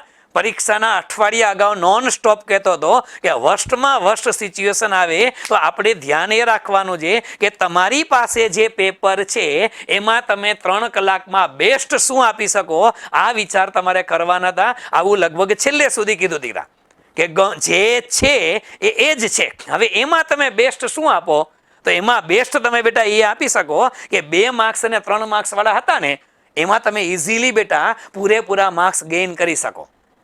2 માર્ક્સ વાળા અને 3 માર્ક્સ વાળામાં પૂરેપૂરા માર્ક્સ છે બેટા એ ગેઇન કરી શકો. કદાચ એવું બની શકે કે આમાં તમારા 2-3 માર્ક્સ કપાય, બાકી તમારામાંથી દીકરા 90% સ્ટુડન્ટ એવા હશે, 90% સ્ટુડન્ટ એ જો આને વ્યવસ્થિત લખ્યા હશે ને દીકરા, તો તમે લોકો આમાં આરામથી આ 2 પોર્શનમાં 35+ પહોંચી જશો, જો ભગા ન કર્યા હોય તો. અને હતું જેવું દીકરા, બધું જ તમારી પાસે હતું, બધું જ તમે કરેલું હતું, બધા જ ક્વેશ્ચન તમે જોયેલા હતા. 2-3 5 માર્ક્સને તમે બાદ કરો તોય તમે 35+ તો આની અંદર છો જ દીકરા. 35+ તો લગભગ વિદ્યાર્થીઓ આની અંદર પહોંચી જશે. આ થિયરી વ્યવસ્થિત લખી હોય તો. એને પરીક્ષક 2 માર્ક્સ પૂરા આપી દે તોનો પ્રશ્ન છે. હવે 2 માંથી 1 કોમન આપતા હોય તો ઘટે કદાચ, એમ તો ઘટે તો બધાને ઘટશે, એવું નથી તમારે એકને ઘટશે. હા ઘટશે તો બધાને ઘટશે. ચાલો રેડી. ચાલો હવે આપણે વૈયા જઈએ છીએ મેઇન જેના માટે આ લેક્ચરની આયોજન કર્યું છે હવે આવે છે. હલો, અત્યાર સુધી તો બેઝિક હતું દીકરા બધું, અને તમને લગભગ આવડતું હતું. આ કે બધા જ ક્વેશ્ચન છે દીકરા એ તમારી નોટ્સમાં પીપીટીમાં બધી જગ્યાએ ભટકાઈ ગયા હતા તમને? હા, મેઇન આ ડખો આને જ કરાવ્યો હતો. હવે જે આવે છે ને એને, અને એમાં પેલા પન્નાની અંદર મારી સામે 3 દાખલા છે ને, હા પેલા પન્નામાં 3 દાખલા છે, એમાંથી સેવી કે એક જ આવડતો હતો ને આવડતો એમાં જગ્યા ઘટી હતી. હા, એ કે 2માં તો 88 ઉલાડ્યા હતા. હાલો ચાલો આગળ વધીએ. 5 માર્ક્સના ક્વેશ્ચન ઉપર આપણે વ્યા જાય છે દીકરા. 5 માર્ક્સ, આ અગત્યના છે દીકરા. 5 માર્ક્સના સવાલ. ચાલો હવે બધાનું ધ્યાન આમાં. ક્વેશ્ચન નંબર 1 તમને આપેલો હતો. આ ક્વેશ્ચન જોયા પછી ઘણાઈને એવું લાગ્યું હતું ઓલા મીનું પીનું ને ટીનું વાંચ્યું ને એટલે ધર્મથી તમારામાંથી ઘણાઈને એમ લાગ્યું હશે કે સર ઓલો કયો મજૂરી વાળો દાખલો આવ્યો. હા, હેલ્સી રોવેન ને સમય વેતન પ્રથા, કાર્ય વેતન પ્રથા, આ કે એમાં આપણે આ નામનો બહુ ઉપયોગ કર્યો હતો. આ નામ વાંચ્યા પછી બધાને એમ થયું કે વાહ મોજ પડી ગઈ, હેલ્સી રોવેન ને સમય વેતન, કાર્ય વેતન પ્રથા. પણ પછી ખબર પડી ખારું આ ડખાવાળું છે. ચાલો, હા આ ડખાવાળું એટલા માટે છે કે પહેલી વખત એવો આ પ્રશ્ન આવ્યો. હવે આ આખો ક્વેશ્ચન છે દીકરા એ ખરેખર આમ જુઓ તો ભાગીદારી પેઢીનો દાખલો છે. દાખલો છે દીકરા ભાગીદારી પેઢીનો દાખલો છે. ભાગીદારી પેઢીની અંદર જૂના સિલેબસમાં, તમે નવા સિલેબસમાં જે વિદ્યાર્થીઓ ભણ્યા છો દીકરા, છેલ્લે 2015-16 પછી જે સિલેબસ આવ્યો, 16 પછી જે 17માં જે સિલેબસ આવ્યો, 17ના સિલેબસ પહેલાનો જે સિલેબસ હતો, 17 પહેલાના સિલેબસની અંદર ભાગીદારી પેઢીની અંદર એક વિશિષ્ટ મુદ્દો આવતો કે ભાગીદારીનું જ્યારે વિસર્જન થાય, ભાગીદાર કોઈ મૃત્યુ પામે છે, આવા સંજોગોની અંદર એક મુદ્દો આવતો સંજીવી પોલિસી, સંયુક્ત જીવન વીમા પોલિસી. ક્યાંક આપણે આવા મુદ્દા ભાગીદારી વખતે કીધા હતા કે કદાચ સંજીવી પોલિસી જૂના કોર્સમાં છે, નવામાં છે નહીં, અને કદાચ પૂછાય તો આપણા નસીબ અને હારું પૂછાણું ખરું. હા, પૂછાય તો આપણા નસીબ અને હારું પૂછાણું, પણ ખરેખર જૂના સિલેબસ વાળું છે. જૂના સિલેબસની અંદર સંજીવી પોલિસી હતી. કરવાનું આમાં કાંઈ નહોતું દીકરા. સમજી લો કરવાનું શું છે. પેલા સંજીવી પોલિસી એટલે છે શું? સિમ્પલ લોજિક એ થાય સંયુક્ત જીવન વીમા પોલિસી એટલે શું સાહેબ? સંયુક્ત જીવન વીમા પોલિસી. પેલા આની વાત કરું, કારણ કે જરૂરી થોડું જ આ પેપર વયું ગયું આ બધા ભવિષ્યના કોઈ પેપરમાં નહીં આવે. આ ભવિષ્યમાં ક્યાંક ભટકાય તો તમને ખબર હોય છે કે આ છે શું? સંયુક્ત જીવન વીમા પોલિસી. એને ટૂંકમાં આપણે સંજીવી પોલિસી તરીકે ઓળખતા હતા. શું છે દીકરા સંજીવી પોલિસી? એટલે એવું છે કે જ્યારે ભાગીદારી પેઢી હોય, ભાગીદારી પેઢીની અંદર આપણે કેમ આપણો જીવન વીમો લઈએ, આપણે આપણો જીવનનો વીમો લઈએ, એવી રીતે ભાગીદારી પેઢીમાં, આ ભાગીદારી પેઢીમાં જેટલા ભાગીદારો છે ને બેટા, આ ભાગીદારી પેઢીમાં જેટલા ભાગીદારો છે એનો સંયુક્ત રીતે જીવન વીમો લીધો છે. કાંઈ નથી શબ્દ છે સંયુક્ત જીવન વીમા પોલિસી. બધાય ભાગીદારોનો સંયુક્ત જીવન વીમો લીધો. સાહેબ એ જીવન વીમો છે એ જે પ્રમાણમાં નફો નુકસાન વેચતા હોય એ પ્રમાણમાં એને મળે. પોલિસી ભૈરે જવાની દર વર્ષે જેટલું પ્રીમિયમ ભરો છે ભરવાનું. જ્યારે કોઈ ભાગીદાર મૃત્યુ પામે ત્યારે આ પોલિસી પાકે. આ પોલિસી ક્યારે પાકે? જ્યારે કોઈ ભાગીદાર મૃત્યુ પામે ત્યારે આ પોલિસી પાકે દીકરા. ભાગીદાર મૃત્યુ પામે ત્યારે પોલિસી પાકે છે. હવે આમાં કીધું છે કે ભાગીદાર મૃત્યુ પામ્યો હતો અને પોલિસી પાકે છે. જ્યારે પ્રીમિયમ તમે ભરો છો દીકરા, હવે જ્યારે પ્રીમિયમ ભરો છો ત્યાં સુધી ભાગીદાર જીવે ત્યાં લગી ભરાય. ભાગીદારનું મૃત્યુ થાય પછી પ્રીમિયમ ભરવાના હોય નહીં, પછી તમને પોલિસીની રકમ પાછી આવે. આ સામાન્ય નિયમ છે. અહીંયા રીત અગત્યની છે દીકરા. આ દાખલાની અંદર સંજીવી પોલિસીમાં રીત અગત્યની છે. શું કે સર સંજીવી પોલિસીમાં 2 રીત, આમ તો 3 રીતે દાખલો થાય. સંજીવી પોલિસીનો દાખલો 3 રીતે થાય. પેલું જે પ્રીમિયમ છે ને ત્યાં, એ પ્રીમિયમને મૂડી ખર્ચ ગણવામાં આવે. બીજું પ્રીમિયમને મહેસૂલી ખર્ચ ગણવામાં આવે. 3 રીતે દાખલો થઈ શકે. સંજીવી પોલિસીનું જે પ્રીમિયમ છે, આ પ્રીમિયમ તમે ભરો છો ને, એ પ્રીમિયમને મૂડી ખર્ચ ગણવામાં આવે. શું ગણવામાં આવે? મૂડી ખર્ચ ગણવામાં આવે. તો આમનો બદલી જશે. સંજીવી પોલિસીનું પ્રીમિયમ છે દીકરા, એને મહેસૂલી ખર્ચ ગણવામાં આવે.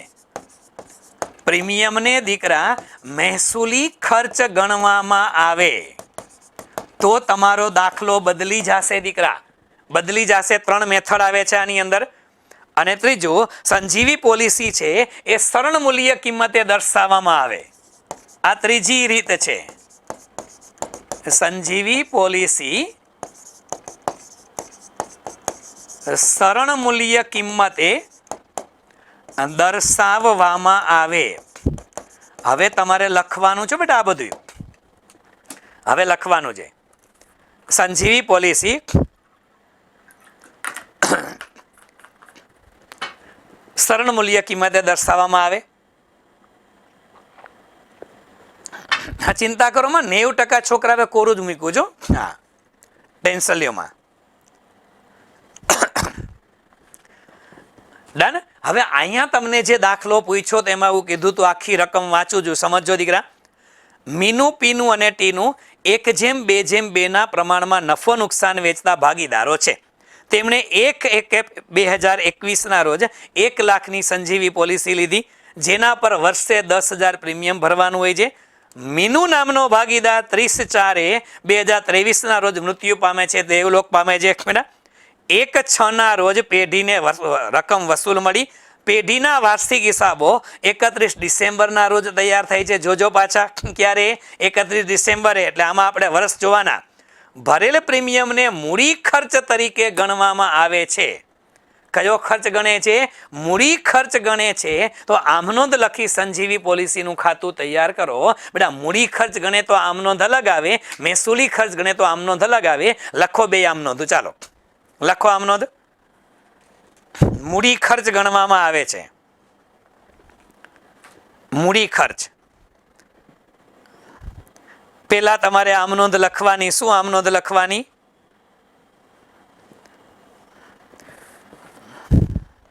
મૂડી ખર્ચ ગણે છે. હવે પ્રીમિયમ ભરો છો ને, એટલે પ્રીમિયમની રકમને હવે સિમ્પલ વસ્તુ કહું, આ મૂડી ખર્ચ ને મહેસૂલી ખર્ચ સમજી ગયા હોય ને તો એ તમને આમનોંધ આ ભાંગી તૂટી તો આવડ્યો બેટા. એવું નથી કે હા વજાણું છે. પ્રીમિયમ ભરો છો, મૂડી ખર્ચ ગણો તો મૂડી ખર્ચમાં રકમ જે તે મિલકત ખાતે ઉધાર થાય. હલો, થાય કે ન થાય? મૂડી ખર્ચની રકમ જે તે મિલકત ખાતે ઉધાર થાય. હવે તમારા માટે મિલકત શું છે? આ પોલિસી તમારી મિલકત છે. પોલિસી તમારી મિલકત છે તો સંજીવી પોલિસી ખાતે ઉધાર થાય. અને જો મહેસૂલી ખર્ચ ગણો તો વીમા પ્રીમિયમ ખાતે ઉધાર થાય. હલો, મહેસૂલી ખર્ચ ગણો તો જીવન વીમા પ્રીમિયમ મહેસૂલી ખર્ચ છે. ખર્ચ ખાતે ઉધાર. આવો નિયમ તમે ભણી ગયા હતા દીકરા. લખો પેલી આમનોંધ. તારીખ લખવાની 1/1/2021. સંજીવી પોલિસી ખાતે ઉધાર તે બેંક ખાતે. સંજીવી પોલિસી ખાતે ઉધાર.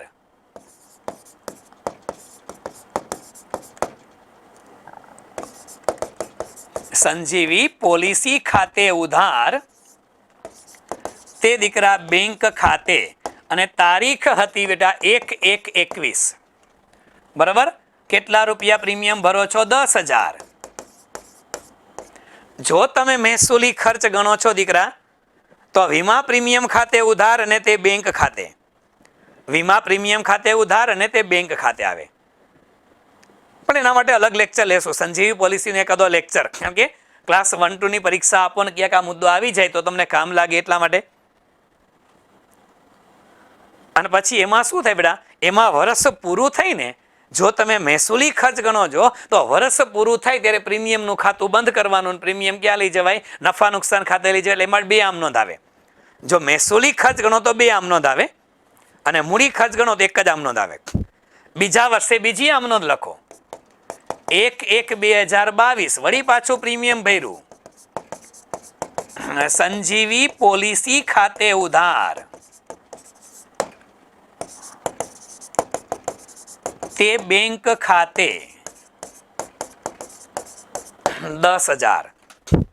સંજીવી પોલિસી ખાતે ઉધાર તે બેંક ખાતે દીકરા.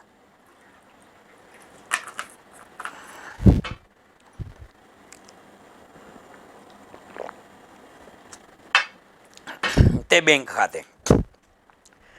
વળી પાછા 10,000 રૂપિયા. ઓલા ભાઈનું મૃત્યુ ક્યારે થયું હતું અલિયા? 30/4 ને. અને પ્રીમિયમ 1/1 ભરો છો તો ભરવું પડે. 1/1/2023. પાછું લખો. સંજીવી પોલિસી ખાતે ઉધાર અને તે બેંક ખાતે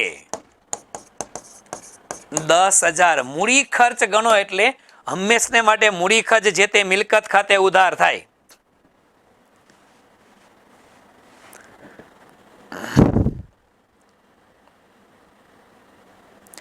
હા, પેલા પ્રીમિયમ ચૂકવો છો પણ સંજીવી પોલિસી ખાતે ઉધાર કરેલી એક આમનોંધ તમારે લખવી પડે. એક્સ્ટ્રા આમનોંધ લખી હોય તો માર્ક્સ કપાશે નહીં. આ આમનોંધ લખીએ છો તો માર્ક્સ મળશે. આ લખેલી હોવી જોઈએ. આગળ પાછળ ભલે કરી હોય. હા, ડબલ લખી હોય તો માર્ક્સ મળે. બેટા ચિંતા કરો માં, ડબલ લખી હોય તો માર્ક્સ મળશે, પણ આ ફરજિયાત છે. બરાબર. હવે શું થયું દીકરા, એ ભાઈનું અવસાન થાય છે 30/4 અને જેવું અવસાન થાય ને બેટા ત્યારે સંજીવી પોલિસી પાકે અને એ વીમા કંપની વાળા આપને પૈસા આપી દો, વ્યવહારે આપી દે. આપ્યા ક્યારે? 1/6 પૈસા આવ્યા. અને પૈસા આવે તો શું થાય? સિમ્પલ મુદ્દો છે દીકરા, આ સાદી આમનોંધ જ છે દીકરા. થોડોક વિચાર્યો હોત તો એમને આવી જાત. લખો 1/6/2023 બેંક ખાતે ઉધાર. પૈસા આવે ને બેટા, પોલિસી પાકે તો પૈસા આવે અને આવે તો ઉધાર. સાદી આમનોંધ વિચારો તો આવડી જાય. બેંક ખાતે ઉધાર અને તે સંજીવી પોલિસી ખાતે કેટલા રૂપિયા મળ્યા? 1 લાખ મળ્યા બેટા વ્યવહારે. હો, 1 લાખ રૂપિયા, 1 લાખ રૂપિયા વ્યવહારે મળ્યા. મળી ગયા. હવે તમારે ભાગીદારને દઈ દેવાના વ્યવહારે.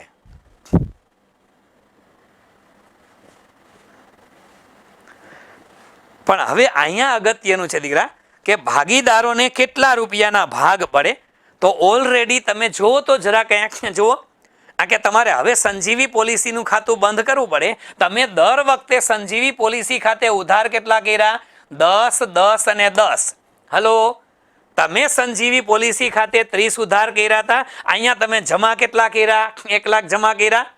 હલો, 1 લાખ જમા કર્યા. તો હવે સંજીવી પોલિસી ખાતે ઉધાર કેટલા કરવાના?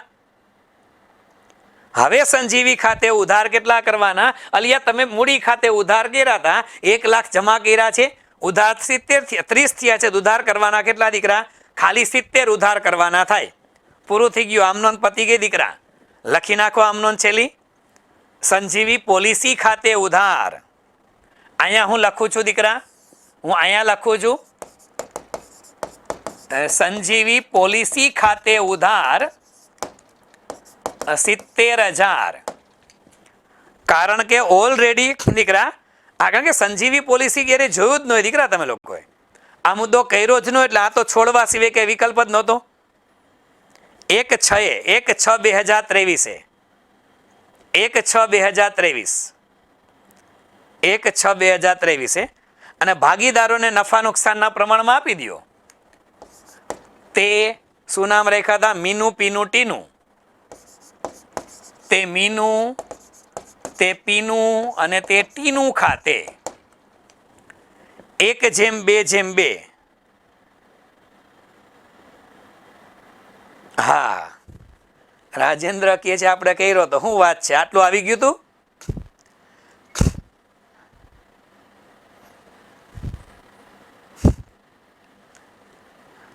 સરસ. તોડાયા દીકરા, લ્યો. ચાલો, કેટલા કેટલા આવેલિયા? 70 ના ભાગ પાડો.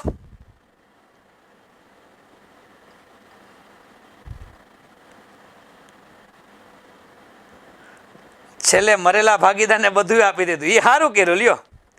હવે આને એ કે બિચારો ગુજરી ગયો તો બધું એનું. એવું ન હોય મારી બેન, એવું ન હોય. એ કે મરેલા ભાગીદારને બધું આપી દીધું. લાખે લાખ આપ્યા પાછા. હો, હા. હાલો, કાંઈ વાંધો નહીં. બધાને મળે બેટા, બધાને મળે. હા, એ કે એના છોકરા વાપરે, બીજું શું હોય. હાલો, આવતા રહ્યો. પણ જીવે છે એના છોકરા, હવે શું સમજવાનું પછી ભાઈ? તમે મરેલાના છોકરાઓને આપી દો છો. આ જીવે છે એના છોકરા, હવે ક્યાં જવાનું પછી? એને બોલબાલા ચેરિટેબલ ટ્રસ્ટમાં જવાય છે. હાલો, લખો કેટલા કેટલા આવે? 14,000, 28,000 ને 28,000. ચાલો, આવતા રહ્યો, ડોન્ટ વરી. હા, પણ એ જ વાત. આ તો અમુક બાળકોએ વળી લખી નાખ્યું તો એ છે, બાકી કોઈ આમાં લખવાનો પ્રશ્ન નહોતો દીકરા. હા, પરીક્ષા આપનાર વિદ્યાર્થીમાંથી કદાચ 10 કે 20 કે 50 વિદ્યાર્થી એવા હોય, વધીને 50 વિદ્યાર્થી કે જેને આ કે કર્યું હોય, બાકી ન હોય બેટા.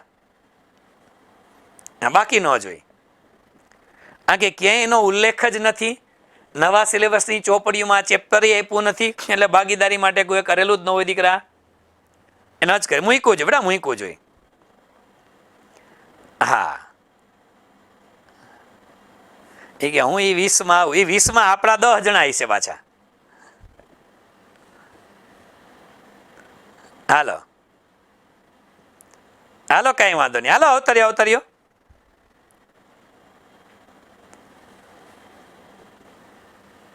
હા, 155 માં આવી જાય એટલે બસ આપણે એ જ જોવાનું છે. 150 માં 55 નહીં બેટા, અને 5 સીટ એક્સ્ટ્રા કેરી લાગે છે. 50 દીકરા, 50, 55 નહીં 50. દાખલો આવડી ગયો ની ખુશીમાં સીટું ભૂલાઈ ગઈ. હા બેન અંજલિ, એને દાખલો સાચો પડ્યો ને, આ દાખલો એને સાચો પડ્યો, એ ખુશીમાં એને સીટ ભૂલાઈ ગઈ. 150 છે દીકરા. હાલો ચાલો, કટ ઓફ તો દીકરા હવે પેપર બધા જોવાઈ જાય પછી જ ખબર પડે. આમાં કટ ઓફ નો કોઈ અંદાજ ન મારી શકો, કારણ કે પેપર 50% થિયરી છે, 50 પ્રેક્ટિકલ છે. એવરેજ માર્ક્સ તમે મેન્સના બીજા પેપરમાં ગણવા જાઓ, એવરેજ માર્ક્સ આ પેપરને જોતા તો એવરેજ માર્ક્સ બેટા આમાં 70 થી 80 ની વચ્ચે જ આવ્યો. હા, હાઈએસ્ટ 80 માર્ક્સે પહોંચી શકાય. અને જો આ દાખલા લે પછી એમાં 10, 15, 50 છોકરા એવા નીકળે જે લોકો 80 ઉપર હોય એ ખરા, પણ આપણે એવરેજની વાત કરી છે. એવરેજ 70 થી લઈને 80 ની રેન્જની અંદર હોય. હા, મે મહિનામાં રિઝલ્ટ આવશે દીકરા, મેમાં. કારણ કે 40 તો પેલા આગળ થઈ જ ગયા હતા, એમાં 35 આવી ગયા હોય, બાકી 60 માંથી 35 આવે, એટલે એમાં છે કઈ નહીં. આ 5 માર્ક્સ એક એવા આવે કે જે માર્ક્સ આપણે ક્યાંય જિંદગીમાં જોયા નહોતા, એને હું સ્ટાર કરી નાખું છું. હાલો હજી ધ્યાન આપો બેટા. આમાં તમને હજી બીજું પણ કીધું છે દીકરા, સમજો. આમાં તમારે સંજીવી પોલિસીનું ખાતું પણ બનાવવાનું છે. ચાલો, સંજીવી પોલિસીનું ખાતું, સંજીવી પોલિસી કંપની માટે એક પ્રકારની શું કહેવાય, મિલકત કહેવાય. હલો, અહીંયા ધ્યાન આપો દીકરા, અહીંયા ધ્યાન આપો. હા, અહીંયા ધ્યાન આપી દો. સંજીવી પોલિસીનું ખાતું બનાવવાનું છે. બનાવી નાખી બેટા, આખું પેપર સોલ્વ કરું છે એટલે બનાવીએ આપણે.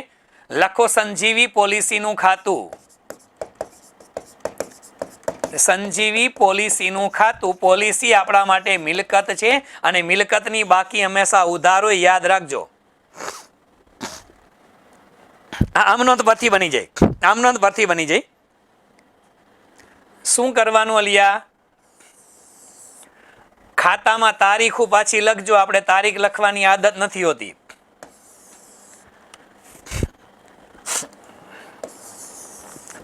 ચાલો બેટા,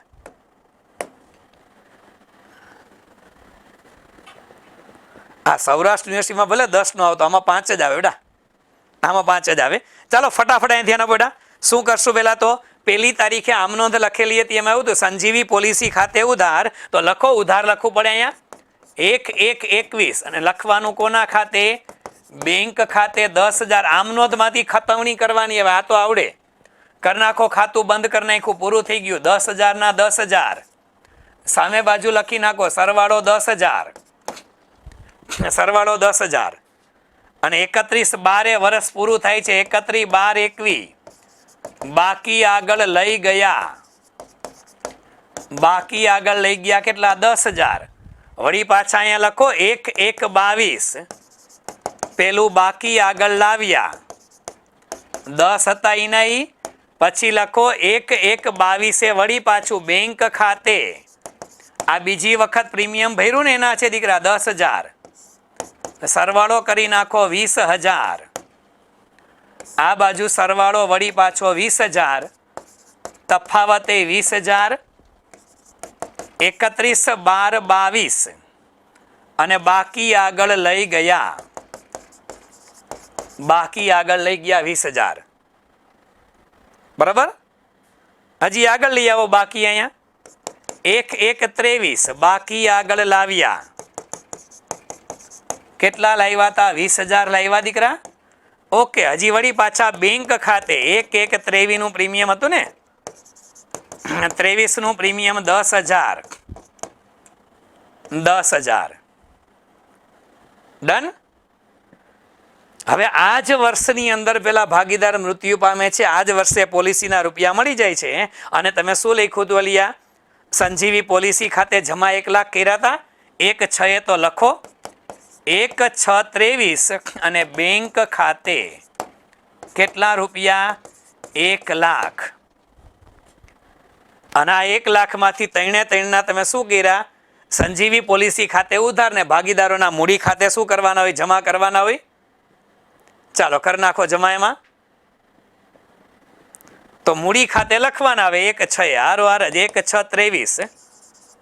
મૂડી ખાતે કોના કોના નામ બોલો? મીનુ, પીનુ અને ટીનુ. મીનુ, પીનુ અને ટીનુ. ભાઈ 14, 28 અને 28, એટલે ટોટલ 70. ખાતું થઈ ગયું હાવ બંધ. બે બાજુ 1-1 લાખ આવી ગયા એટલે વાત પૂરી, વાર્તા પૂરી થઈ ગઈ દીકરા. બે બાજુ 1-1 લાખ. ચાલો ડન.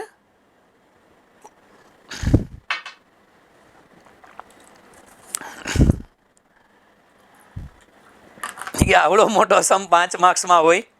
હવે એને પૂછો તો ના થોડી પડાય. આ બધા દાખલા બધા 10-10 માર્ક્સ વાળા દાખલા છે. આ બધા 10માં, જે તે વખતે બોર્ડમાં જૂના પેપરમાં હતા ત્યારે 10ના હતા. અમુક યુનિવર્સિટીમાં પૂછાય છે, એમાંય 10ના પૂછાય છે. એટલે ખરેખર 5 માર્ક્સમાં તો અન્ય અત્યાચાર કહેવાય ને. પણ તૈયારી રાખવાની દીકરા, કારણ કે પરીક્ષાની અંદર 80 માર્ક્સ લગી લેવા બહુ સહેલા હોય છે. 80 માર્ક્સ લેવા બહુ સહેલા હોય છે. 80+ લેવા ને બેટા, એના માટે તમારે વર્સ્ટમાં વર્સ્ટ સિચ્યુએશનની તૈયારી રાખવાની.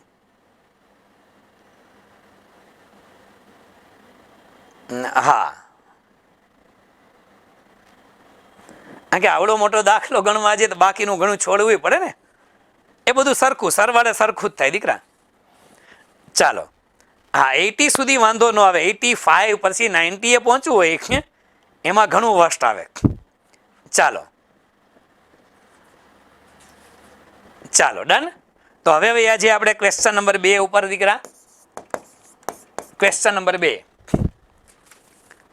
5 માર્ક્સની અંદર, અને હું માનું છું દીકરા આ દાખલો કોઈને ખોટો હોય એવું બને નહીં.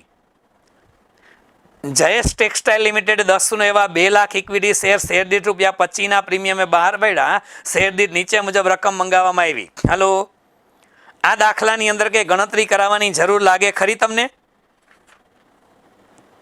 આ આવડી ગયો લગભગ, કે આવા દાખલા ઘણા ગણેલા છે દીકરા, ઘણા દાખલા ગણેલા છે. શેર જપ્તી વાળો દાખલો છે, અને છેલ્લે શેર જપ્તીમાં 5,000 રૂપિયા લઈ જવાના છે મૂડી અનામત ખાતે. હા, પૂરેપૂરા રૂપિયા મૂડી અનામત ખાતે 5,000. ડન દીકરા. તો તમારી જવાબદારી, આ દાખલો હું ગણાવતો નથી.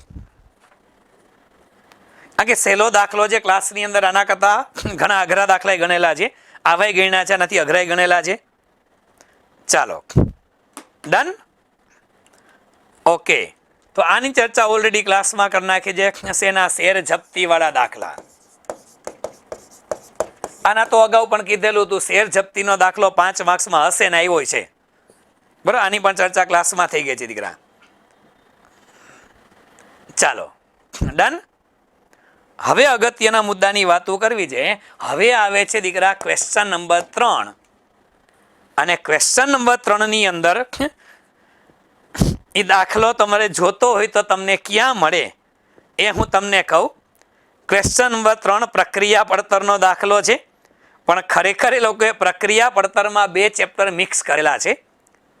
પ્રક્રિયા પડતરમાં 2 ચેપ્ટર મિક્સ કરેલા છે. પ્રક્રિયા તો આપણે કર્યું હોય, પણ 2 ચેપ્ટર મિક્સ કરેલા દાખલા કોઈ દી ન ગણ્યા હોય. હા, 2 ચેપ્ટર મિક્સ વાળા દાખલા ન ગણ્યા હોય.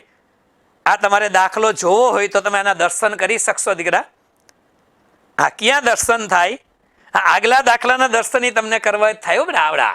સંજીવી પોલિસી વાળો દાખલો છે, એ ટેક્સ્ટ બુક હું તમને મોકલી આપીશ, ટેક્સ્ટ બુક અને એનો ફોટો મોકલી આપીશ. ક્યાંથી આવ્યો તો 12મા ધોરણની બુકમાંથી હતો. હા, એ હું તમને કરાવી મોકલી આપીશ, બંને મોકલી આપીશ. એટલે અમે તો ગોતી લીધા નામ ઉપરથી નહીં, રકમ ઉપરથી ગોતી લીધા કે દાખલો ક્યાંક હતો જેમ. આ 12માની ટેક્સ્ટ બુકની અંદર છે, જૂના કોર્સની 12માની બુક. હા, આ સંજીવી પોલિસી વાળો દાખલો છે દીકરા, એ ઓલ્ડ કોર્સ જે હતા એની ધોરણ 12ની એકાઉન્ટની બુકમાંથી છે. ધોરણ 12માની ઓલ્ડ કોર્સની જે બુક છે, હા જૂના કોર્સની બુકમાં છે. એ દાખલો અને દાખલાનો સોલ્યુશન બંને હું તમને મોકલી આપીશ. એ બેઠો બેઠો દાખલો છે, નામ બદલાવ્યા છે, ખાલી નામ જ બદલાવ્યા છે દીકરા. હા, નામ બદલાવ્યા છે. બરાબર, ચાલો આગળ વધીએ.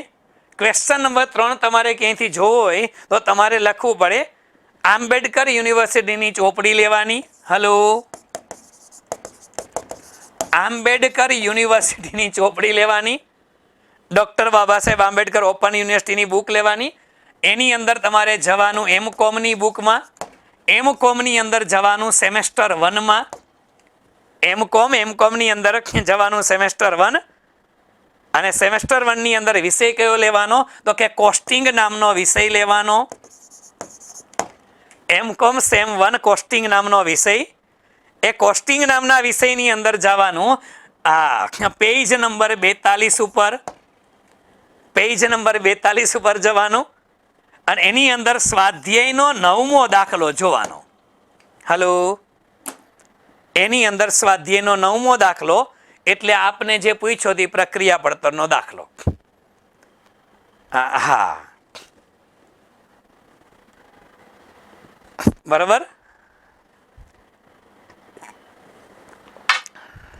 એઝ ઇટ ઇઝ રકમ છે, એમાં ભારત નામ આપેલું હતું, આપણે કસ્તુરી કરી નાખ્યું.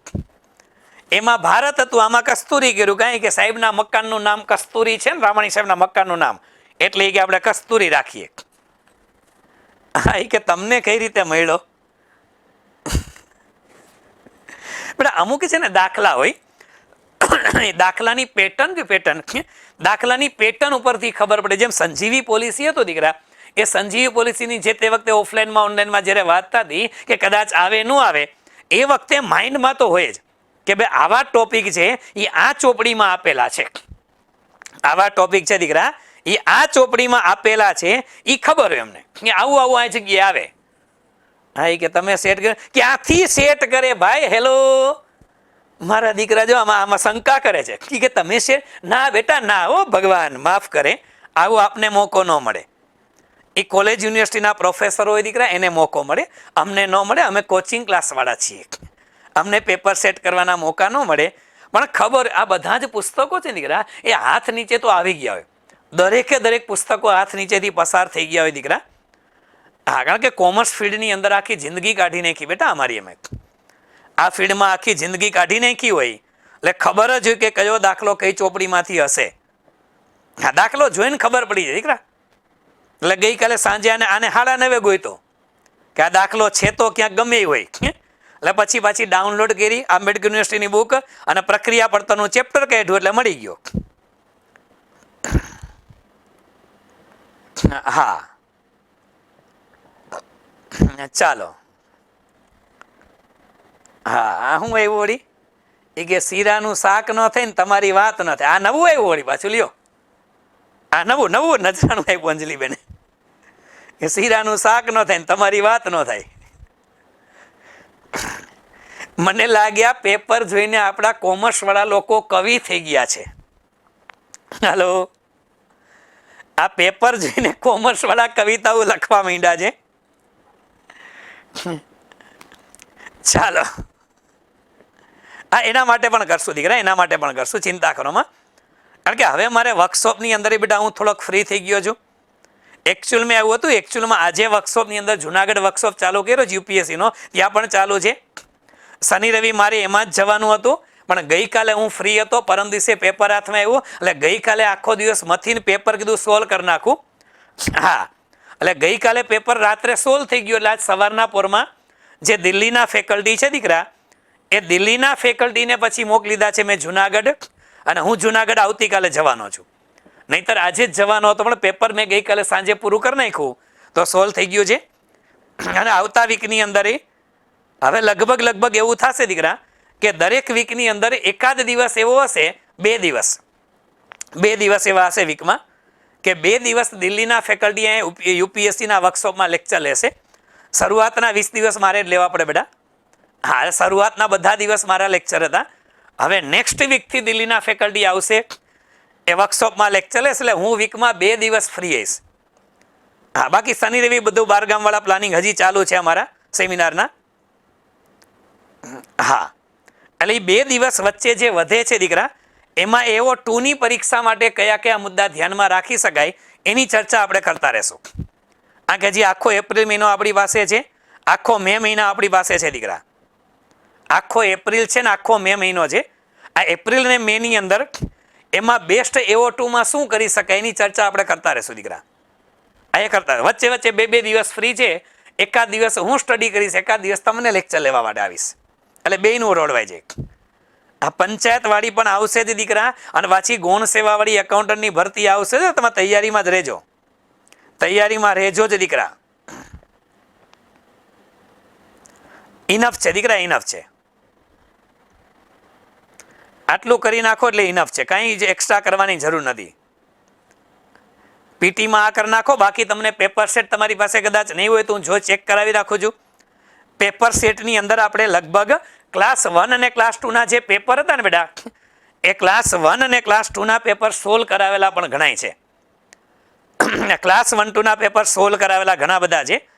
હું જોઈ નાખું છું, જો એના લેક્ચર અવેલેબલ હશે તો લેક્ચર તમને મોકલી આપીશ, અને લેક્ચર અવેલેબલ નહીં હોય તેની પીપીટી જે મેં સોલ્વ કરાવેલી છે તમને મોકલી આપીશ. હા, એપ્લિકેશનમાં મૂકી દઈશ દીકરા, એપ્લિકેશનમાં મૂકી દઈશું. અને કદાચ એપ્લિકેશનમાં લેક્ચર ન આવે તો તમને ગ્રુપમાં છે ને લેક્ચરની લિંક મોકલી આપશું, લેક્ચરની લિંક મોકલી આપશું. લિંકમાં ક્લિક કરશો લેક્ચર ખુલી જશે, યુટ્યુબમાં ભલે ન દેખાય, લિંક ઉપર ક્લિક કરશો એટલે મળી જશે તમને, ચિંતા ના કરો. બરાબર.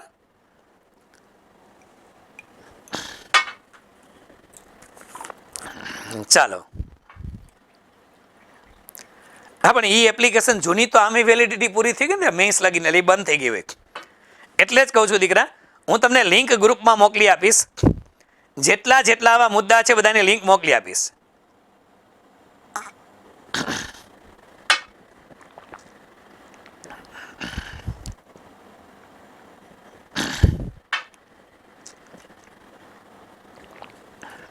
ડન.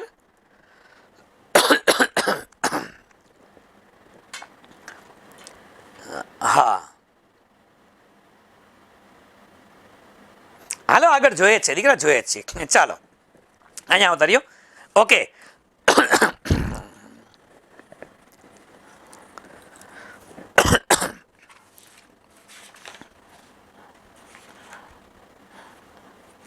હાલો આવતા રહ્યો, કરી નાખીએ, કારણ કે આમાં જરૂર પડશે હજી મારે. ચાલો બેટા, બધાનું ધ્યાન અહીંયા ધ્યાન આપી દેશે દીકરા, કારણ કે હજી 6 પન્ના મારી પાસે પડ્યા છે. લો, 7 પન્ના છે, 7 પન્ના મારી પાસે પડ્યા છે હજી. એ ચાલો દીકરા અહીંયા ધ્યાન આપી દો. આ દાખલો પહેલા આપણે વ્યવસ્થિત પૂરો કરી નાખીએ. ઓકે, હવે જો આ દાખલાની અંદર તમને સૂચના આપેલી હતી, પહેલા આખો દાખલો ચેક કરાવજો દીકરા. આ છે કાંઈ નહીં, પણ આપણે ગોટી એટલા માટે ચડી કારણ કે એ લોકોએ 2 ચેપ્ટર મિક્સ કરેલા છે. જો કસ્તુરી વસ્તુનું ઉત્પાદન કરતી હિમાલયા કંપનીના ચોપડામાંથી નીચેની વિગત લેવામાં આવી. હવે શરૂઆતનો અર્ધ તૈયાર માલનો સ્ટોક આપ્યો 15,000 એકમો. હવે એમાં માલ સામાન વપરાણો આપ્યો છે 1,20,000, મજૂરી 75,000, પરોક્ષ ખર્ચા 45,000. બરાબર છે.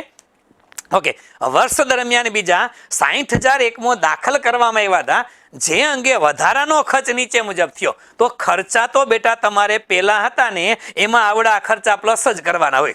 હલો, માલ સામાન ખર્ચ તમને 2 વખત આપ્યો છે. પેલો તમને અર્ધ તૈયાર માલ વાળો આપ્યો હતો, અને હવે તમે બીજા દાખલ કર્યાનો આપ્યો. ટૂંકમાં માલ સામાનનો ખર્ચ તમારા પ્રક્રિયા પડતરમાં બેનો સરવાળો આવે 1,20,000 ને વત્તા 4,05,000. 1,20 અને 4,5 એટલે બેનો સરવાળો થાય ને બેટા, એ 5 ને 25 આવે. એ લખવાના 5 ને 25 જ આવે. મજૂરી ખર્ચ તમને આપ્યો હતો પેલા 75,000 અને આમાં આપ્યો 2 ને 40, 75 વત્તા 2 ને 40 કરો એટલે 3 ને 15 થાય. એ 3 ને 15 જ પ્રક્રિયા ખાતામાં આવશે દીકરા. તમારે બે સરવાળા જ કરવાના છે. અલગ અલગ લખ્યા હોય તો એ હાલે. અને ત્રીજું હતું પરોક્ષ ખર્ચા 45 આપ્યા હતા, 1 ને 35 આમાં આપ્યા, સરવાળો કરો એટલે 1 ને 80 થાય. તો એ તો બે કોમન જ છે દીકરા. આમાં નવું કાંઈ નથી. પ્રોબ્લેમ ક્યાં છે દીકરા? છેલ્લી લીટીમાં છે. શું છે કે વર્ષના અંતે 45,000 એકમો પૂરેપૂરા તૈયાર થયા હતા અને 30,000 એકમો અર્ધ તૈયાર હતા. કેવા હતા? અર્ધ તૈયાર હતા. ડખો આ એક જ લીટીની અંદર હતો દીકરા કે વર્ષના અંતે 45,000 નું ઉત્પાદન પૂરેપૂરું થયું હતું અને 30,000 એકમો છે ને બેટા એ અર્ધ તૈયાર હતા, જેની પૂર્ણતાની કક્ષા નીચે મુજબ છે. જેની પૂર્ણતાની કક્ષા નીચે મુજબ છે. એમાં માલ સામાન આપ્યું હતું 100%, મજૂરી આપી હતી 60% અને પરોક્ષ ખર્ચા 50% તૈયાર હતા. આ અર્ધ તૈયાર માલ જે છે એના પૂર્ણ એકમો ગોતવાનું પત્રક બને બેટા. અર્ધ તૈયાર માલના પૂર્ણ એકમો ગોતવાનું પત્રક બને. બીજું નવું કાંઈ નથી સાહેબ. એ પૂર્ણ એકમો ગણવા કેમ? સિમ્પલ પત્રક છે દીકરા. ધ્યાન આપો કે આ પત્રકમાં ગણતરી કરવાની કેમ? તો પેલા શરૂઆતનો સ્ટોક 15,000 હતો, એમાં કાંઈ માથાકૂટ નથી. પછી વધારાના 60,000 દાખલ કર્યા, એમાંય માથાકૂટ નથી. છેલ્લે અર્ધ તૈયાર માલની જ ટકાવારી ગોતવાની છે દીકરા. ગોતવાની છે. બે રીતે દાખલો થઈ શકે. આખું કોષ્ટક બને. આમાં જરૂર નથી આ દાખલામાં બનાવવાની, પણ બને ખરા. કેવું બને? તો એક આવે વિગત, પછી તમારા એકમો છે, એકમો આવે. હવે પછી ત્રણેય વસ્તુ માટે વિચારવાનું તમારે. એક માલ સામાન માટે, એક મજૂરી માટે અને બીજું પરોક્ષ ખર્ચા માટે. આ માલ સામાન, મજૂરી અને પરોક્ષ ખર્ચા, એને જે પત્રકની વાત કરી છે એ આવું પત્રક બને. જરૂર નથી આ દાખલામાં બનાવવાની. શું લેવાનું બેટા? તો આની અંદર બે કોલમ રાખી દેવાના. એક તો તમારે ટકાવારી આવે ને બીજા એકમો આવે.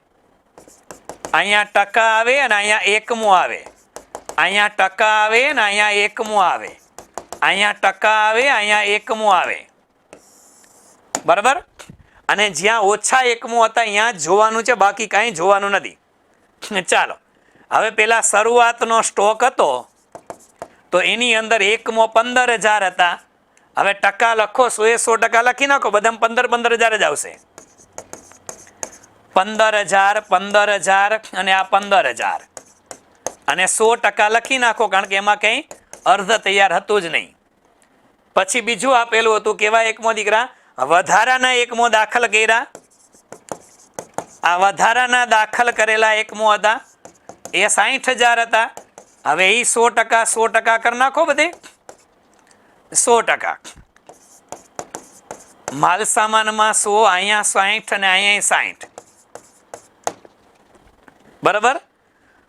બેનો સરવાળો કરી નાખો એટલે 75 થઈ ગયા. બધી જગ્યાએ 75 તો છે જ. હવે આ 75 માંથી ભાગ પડે જ દીકરા. કેટલા? 45,000 પૂરેપૂરા હતા. તો હવે તમારે અહીંયા એટલું જ કરવાનું બેટા. કેવા એકમો? તો કે છેલ્લે વર્ષના અંતે તૈયાર એકમો જે હતા એ અહીંયા ફરક પડે. તૈયાર માલ એમાં 45,000 માં પૂરેપૂરા લખી નાખો. 45,000, 45,000 અને 45,000. બરાબર? અને અર્ધ તૈયાર છે. આટલું ખરેખર થાય 10 માર્ક્સના દાખલામાં. તમારે ખાલી છેલ્લું સ્ટેપ જ આપવાનું છે. આ હું દાખલો આખો એટલા માટે કરાવું છું કે કદાચ આ દાખલો આગળ ઉપર કે 10-15 માર્ક્સમાં દેખાય તો આવું આવે. આપણે કરવાનું છેલ્લું સ્ટેપ જ છે. કયું? આ 30,000 હતા ને સાહેબ, 30,000. એમાં માલ સામાન કેટલા ટકા? તો કે 100%. હવે 30,000 ના 100% એટલે 30 થઈ ગયા. પૂરું. એકમો કેટલા થઈ ગયા? 75. તમારે પરીક્ષામાં છેલ્લી 2 જ લીટી કરવાની છે બેટા. છેલ્લી 2 જ લીટી કરવાની, ઉપલું જરૂર નથી આપણે. બરાબર? હવે અહીંયા 30,000 એકમો હતા, પણ અહીંયા મજૂરીમાં કેટલા ટકા પૂર્ણ થયા હતા? 60%. તો 6 તેરીને 18,000 થાય બેટા. કેટલા થાય? 18,000 થઈ ગયા. ઓકે, લખી નાખો. અને અહીંયા કેટલા ટકા હતા દીકરા? 50% હતા. ઓકે 50%, તો 3 ના 50% કેટલા થાય? 15,000 થાય પૂરું. તમારે આ 2 લીટી જ લખવાની હતી, 45 ના 45 ત્રણેયમાં, અને બાકીના 30 માં 30 100%, 30 માં 60%, 30 ના 50%. સરવાળો કરો, 45 વત્તા 18 કરો એટલે 63,000 થાય. 45 ને 15 કરો તો 60,000 થાય પૂરું પત્રક. હો બેટા, તમને ઓલા પત્રકની વાતો કરી હતી ને, શેનું પત્રક લ્યા? હા, પૂર્ણ એકમોનું પત્રક. અને આટલું જ આવે, ઉપરનું ન લખો તો ચાલે. આ 3 લીટી જે છે પૂર્ણ એકમોનું પત્રક, તો માલ સામાનમાં પૂર્ણ એકમો 75,000, મજૂરીમાં પૂર્ણ એકમો 63,000 અને પરોક્ષ ખર્ચમાં પૂર્ણ એકમો 60,000 આવે. બસ પૂરું થઈ ગયું, પૂરું થઈ ગયું. અને પછી તો તમારે કાંઈ નથી કરવાનું. આમાં એક ગણતરી આવે એકમ દીઠ પડતરની, પણ જરૂર જ નથી દીકરા, જરૂર જ નથી એકમ દીઠ પડતરની ગણતરી કરવાની. જો એ લોકો આપે, પૂછે તો કરાય. પરીક્ષામાં નથી પૂછ્યું એ લોકોએ, પણ ઓરિજિનલ દાખલામાં હતું એકમ દીઠ પડતરની ગણતરી. એકમ દીઠ પડતર, બરાબર. આ 2 લીટી લખવાની હતી બેટા તમારે.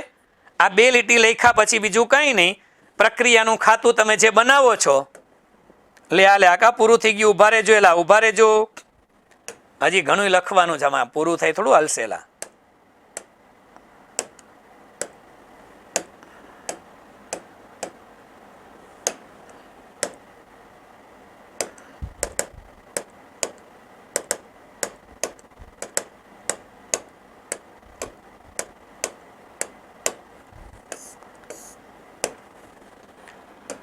ચાલો, બરાબર, આગળ વધીએ.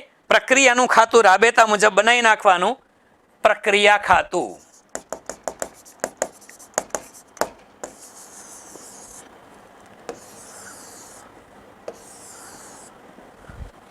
વિગત એકમ અને રકમ રૂપિયા. વિગત એકમ અને રકમ. હવે દાખલ કરેલા એકમો જે હતા ને દીકરા, દાખલ કરેલા જે એકમો હતા, હા, એમાં તમે અલગ અલગ લખો તો કે વાંધો નથી, લખી નાખવાના બેટા. શેમાં? તો કે શરૂઆતનો સ્ટોક જે હતો ને એના, એટલે એમાં દાખલ કરેલા એકમો લખાય. શરૂઆતનો સ્ટોક એટલે દાખલ એકમો.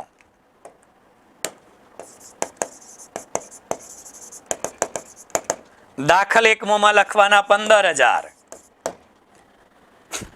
બરાબર. એની નીચેનો માલ સામાન લખી નાખો. માલ સામાન, મજૂરી અને પરોક્ષ ખર્ચા. માલ સામાન, મજૂરી, પરોક્ષ ખર્ચા કાંઈ નથી લખવાનું, આપ્યું છે જ લખવાનું છે. 1 ને 20, 75 અને 45, બરાબર. પછી બીજા દાખલ કરેલા એકમો, અન્ય દાખલ કરેલા એકમો વળી પાછા કેટલા? 60,000. એમાં લખી નાખો માલ સામાન, મજૂરી અને પરોક્ષ ખર્ચા. આપ્યા હતા 4,05,000, 2 40, 1 35. 4,05,000, 2,40,000 અને 1 35. આ બે ભેગા કરીને લખો તો એ વાંધો નથી. પ્રક્રિયા ખાતામાં બે ભેગા લખો તો એ વાંધો નથી દીકરા. અલગ અલગ લખો, ભેગા લખી નાખો, પૂરું થઈ ગયું. દાખલો પતી ગયો ભાઈ. હા, અને પૂરું જ કરના, આમાં કઈ છે જ નહીં. સરવાળો કરી નાખો. એકમોની અંદર આવે 75,000, એકમોમાં 75,000 ને મેં સરવાળો કર્યો છે, ભૂલતો ન હોય તો 10,20,000 છે. 10,20,000, 10,20,000. એ શું છે બેટા? એ તૈયાર માલ સ્ટોક. તૈયાર માલ સ્ટોક પૂરું થઈ ગયું. તૈયાર માલ સ્ટોક કેટલા? અહીંયા તમારે ભાગ પાડ નાખવાના. તૈયાર માલ સ્ટોક ખાતે લઈ જાઓ છો. આ બાજુ 10,20,000, બરાબર. હવે તમે જે રકમ લખો દીકરા, એમાં તમારે એકમો જે લખવાના થાય ને, એ અહીંયા થોડોક તમારે ફરક પાડવાનો કાઉન્સમાં લખવા માટે, કે માલ સામાનમાં પૂર્ણ એકમો કેટલા, મજૂરીમાં કેટલા અને પરોક્ષ ખર્ચના કેટલા, બરાબર. માલ સામાન મજૂરી અને પરોક્ષ ખર્ચના પૂર્ણ એકમો કેટલાક. ખાલી એટલું જ લખવું પડે, બાકી કાંઈ જરૂર નથી. હા, એક મુદ્દાની ગણતરી અહીંયા એડ કરાવી દો તમને, એકમ દીઠ પડતર વાળી ગણતરી. હા, એકમ દીઠ પડતર વાળી.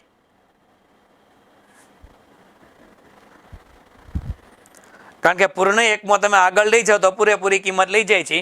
આમ તો આટલું કરી નાખો, હજી માથાકૂટ કરો, વળી તમે ગોટે ચડશો. અહીંયા 75 ના 75, પેલી ગણતરી અલગ જ છે. કાંઈ ન કરો, આટલું કરો તો બે તો આપે. લાવ, હલો, આટલું લખ્યું હોય તો બે. આવું કે કર્યું હતું કે આવું કર્યું જ નહોતું તમે? આટલું પ્રક્રિયા ખાતું તો આવડે હો બધાને.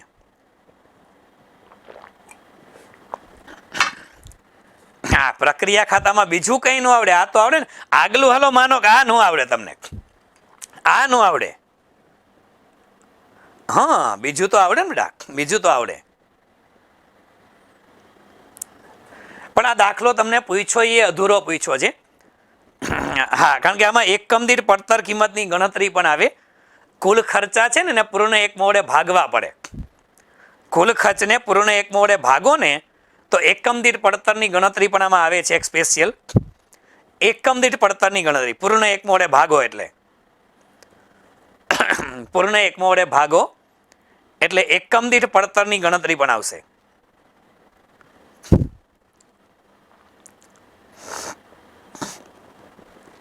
કાંઈ વાંધો નહીં, બે ત્રણ તો મળશે. હા, બનાવ્યું હોય છે એમાં 2-3 મળશે, ચિંતા કરવામાં. લખી નાખો, હારવાર આવ્યું છે તો લખાવી દઉં. હવે આમાં એકમ દીઠ પડતરની ગણતરી કેમ થાય જોજો. એકમ દીઠ પડતર એટલે કુલ પડતર અને છેદમાં પૂર્ણ એકમો. પૂર્ણ એકમો લખવાના દીકરા. હવે એમાં કઈ રીતે કરશો? પેલા લખો માલ સામાન.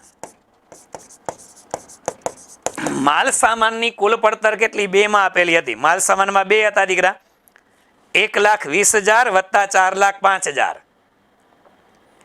1,20 અને 4,5 એટલે 5 ને 25 બેટા. 5 ને 25 એમાં પૂર્ણ એકમો કેટલા હતા આપણે ગણી નાખ્યા દીકરા. 75, 63 ને 60 આવશે તો 75,000 કરો એટલે જવાબ આવે 7 રૂપિયા. આવું કરવાનું. આ એક્સ્ટ્રા છે દીકરા, પૂછ્યું નથી તમને, પણ આમાં આવું પૂછી શકાય ખરું. હા, આમાં આવું પૂછી શકાય ખરું દીકરા. ચાલો, કેટલા હતા ટોટલ ખર્ચો બેયને થઈને? 75 ને 2 40 એટલે 3 ને 15 છે અને છેદમાં એકમો હતા 63,000. ભાગાકાર કરો એટલે 5 રૂપિયા આવે. અને પછી આવે દીકરા પરોક્ષ ખર્ચા. પરોક્ષ ખર્ચા 45 ને 1 35 એટલે 1 ને 80 થયા અને એમાં છેદમાં 60,000 હતા. 6 તેરી ને 18, 3 રૂપિયા. આ એક્સ્ટ્રા ગણતરી છે. ખરેખર એને પૂછવાની આ હોય પ્રક્રિયા ખાતા કરતા. પૂછો પ્રક્રિયા ખાતું. યસ, આ 2 મુદ્દા એવા હોય કે જે 2 મુદ્દાને આમાં પ્રક્રિયા ખાતું તમે કરી નાખ્યું હોય, કદાચ થોડું ઘણું આવડે, પણ આ 2 મુદ્દા એવા લાગે કે જે આપણે ક્યાંય જોયા ન હોય. આખું નવું વિચિત્ર લાગે, આખું વિચિત્ર લાગે. બરાબર? હા, હાલો, ત્યાર પછી આપણે વ્યાજે દીકરા. હા, ત્યાર પછી વ્યાજે ક્વેશ્ચન નંબર 4 ઉપર ફટાફટ અહીંયા ધ્યાન આપો. ક્વેશ્ચન નંબર 4 ઉપર હવે એમાં શબ્દ એવો કીધો તો ખરીદ અંદાજપત્ર. આમાં તમે ગોઠે ક્યાં ચડ્યા એ તમને કહું દીકરા. આમાં તમે ગોઠે ક્યાં ચડ્યા એને પૂછ્યું છે ખરીદ અંદાજપત્ર. બરોબર છે? ખરીદી ગોતતા આવડે તમને કોઈને? ખરીદી કઈ રીતે ખરી? આમાં તમને શરૂઆતનો સ્ટોક આપ્યો હતો, ઉત્પાદન આપેલું છે, ઉત્પાદન વપરાશ આપ્યો છે, આખર સ્ટોક આપ્યો છે, તો આના ઉપરથી ખરીદી મળે કે ન મળે? આના ઉપરથી ખરીદી મળે કે ન મળે? તમને ખાલી તમે વિચાર કરો ને, હા કે ના કયો, મળે કે ન મળે? એને નામ ગમે એ આપ્યું દીકરા, અંદાજપત્ર જ છે આ. એને નામ ખાલી ખરીદી આપી છે તો આપણે ખરીદીનો ડેટા લખવાનો. શરૂઆતના સ્ટોકમાં ખરીદી પ્લસ કરો, આવું કંઈક હતું. જુઓ દાખલો હું પછી ગણાવું. આવું કંઈક હોય દીકરા, જુઓ તો જરાક. આ શરૂઆતનો સ્ટોક હોય એમાં આપણે પ્લસ કરી છે દીકરા ખરીદી. બરોબર છે? હલો, આમાં કોઈને વાંધો હોય તો કહેજો. માઇનસ કરીએ છીએ આખર સ્ટોક. ડન. એટલે જે મળે એને વપરાશ કહેવાય. હાલો, રેડી? આટલી ખબર પડે દીકરા? ના, આ અંદાજપત્ર છે બધા. પત્રકમાં લખવાનું, ફોર્મ્યુલા નહીં મૂકવાની. આમાં ફોર્મ્યુલા નહીં મૂકવાની, પત્રક બનાવવું પડે દીકરા. આ પત્રક બનાવવાનું હોય. હવે કરાય શું દીકરા? વપરાશ તમને મળી જશે. આપણે ગોતતા શીખડાવું છું વપરાશ કઈ રીતે મળે. હવે થાય એવું દીકરા કે આ વપરાશ આપને મળી જાય છે, ગોતી લેવાનો છે. તમારે ખરીદી માટે છેલ્લે શું કરવું પડે? ધ્યાન આપો. હવે આ જ સૂત્ર છે. માની લ્યો કે હું તમને એમ કહું કે શરૂઆતનો સ્ટોક તમારો 1000 હતો. જોજો, દાખલા તરીકે 1000, પછી ખરીદી માની લ્યો કે તમારી 9000 હતી. ચાલો, દાખલા તરીકે 9000, તો 9 ને 1 કેટલા થયા? 10 થયા. આખર સ્ટોક માની લ્યો 2000 હતો, તો વપરાશ કેટલો થયો? 8000 થયો. Hello, got it or not? Ready છે દીકરા? હવે આને હું તમને આ રીતે લઈ જાઉં છું દીકરા, બનાવો. વપરાશ હોય ને, વપરાશ છે એ આપણે મળી જશે. પેલા મળી જશે, ગોતતા શીખડાવો હમણાં. વપરાશ મળે ને એની અંદર પ્લસ કરાય આખર સ્ટોક. વપરાશ હોય ને દીકરા, એમાં આખર સ્ટોક પ્લસ કરાય અને માઇનસ કરાય શરૂઆતનો સ્ટોક. શું કરાય? માઇનસ શરૂઆતનો સ્ટોક કરો, છેલ્લે મળે એને ખરીદી કહેવાય. હલો, દાખલો આ ફોર્મેટ કરવાનો તો બીજું કાંઈ નહોતું દીકરા. 6 લીટીનો દાખલો છે, 5 માર્ક્સમાં છે. આ ફોર્મ્યુલા ઉપરથી આ ફોર્મેટ બનાવતા આવડતું હોવું જોઈએ. ફોર્મ્યુલા તમારી પાસે હોય જ. અસંખ્ય વખત આ ફોર્મ્યુલા આવી છે બેટા. ઘણા બધા દાખલાની અંદર આવેલી છે. શરૂઆતના સ્ટોકમાં ખરીદી પ્લસ કરો, આખા સ્ટોક માઇનસ કરો તો વપરાશ મળે. વપરાશથી ચાલુ કરો. વપરાશ માની લ્યો અહીંયા 8000 હતા ને, જોજો બરાબર છે. આખર સ્ટોક કેટલો હતો? એમાં 2000. આપણે શું કર્યો? પ્લસ કર્યો, તો મળ્યા કેટલા? 10000. શરૂઆતનો સ્ટોક 1000 રૂપિયા બાદ કરો 1000, તો ખરીદી કેટલી મળે? 9000. જોવો જે હતી અહીંયા. હલો, હતી ખરીદી 9000. બસ આ ફોર્મેટમાં અંદાજપત્ર બનાવવાનું છે. બરાબર? આવું કર્યું હોય તો વાંધો જ નથી. આવું કર્યું હોય તો ચિંતા જ નથી. પણ કાચા માલનો વપરાશ કેમ ગોતવો એ અગત્યનું છે. હા, એ અગત્યનું છે. ચાલો, રેડી? આ દાખલો આખો ગણશું, પણ મને એવું લાગે છે કે સાહેબ અત્યારે 2 કલાક તો થઈ ગઈ છે. હા, અને હજી મારી પાસે ગણેલા દાખલા છે. 1 પન્નું એટલે આ 4થો દાખલો ગણેલો છે. 5મો એટલે જીએસટી ની પતાવટ વાળી આમનોંધ છે દીકરા. હલો, 5મો દાખલો જીએસટી ની પતાવટ વાળી આમનોંધ આપણે જે કરી હતી ને દાખલો છે. આ આમનોંધ નથી લખવાની. હા, દાખલો ગણવાનો છે. પછી ભાડાની ગણતરી. હલો, એ દાખલો તમને યાદ કરાવીશ કે આપણે ક્યારે ગણ્યો તો. અને બાકી બધા થિયરીના મુદ્દા છે. પણ આ 3 દાખલા બેટા, 4થો, 5મો અને 6થો. અને 10મો દાખલો આંકડાશાસ્ત્રનો બહુલક વાળો અસાદિત સૂત્ર વાળો દાખલો છે. આ અસાદિત સૂત્ર વાળો એ પણ કરાવેલો છે મેડમે. એટલે 4 મુદ્દા 5 માર્ક્સના છે દીકરા. એને આપણે નેક્સ્ટ લેક્ચરમાં લઈ જઈએ. આ બાકી થિયરી બધી હતી દીકરા. તમે 2 દાખલા બાદ કરો ને, 2 દાખલા. કયા 2 દાખલા દીકરા?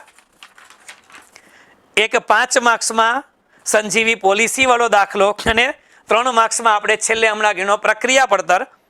આ 2 દાખલા બાદ કરતા બધું જ તમારી નોટ્સમાં છે. હા, કદાચ આમાં આપણે આ સૂત્ર તમને અડધું આવે, આ તમારે કાઢી નાખો ને બેટા. આને કાઢી નાખો. હા, આવું કોઈ દી જોયું જ નથી. આને માની લો કે આવું જિંદગીમાં કોઈ દી ભણ્યા જ નથી આપણે, તો 3 દાખલા થાય કે જે ક્લાસમાં નથી. બાકી બધાય છે દીકરાઓ. બાકી બધું તમારી ક્લાસ નોટની અંદર તમારી પીપીટીમાં પડ્યું છે. આ 3 દાખલાને બાદ કરતા 3 ને બાદ કરો બેટા. ખરેખર 2 જ બાદ કરવાના હોય. તો 90 માર્ક્સનું તો તમારી પીપીટીમાં તમને જોવા મળે. 85 થી 90નું તમારા ચોપડામાં હતું દીકરા. તમારા ચોપડામાં 85 થી 90 માર્ક્સનું તમારા ચોપડામાં ઓલરેડી છે.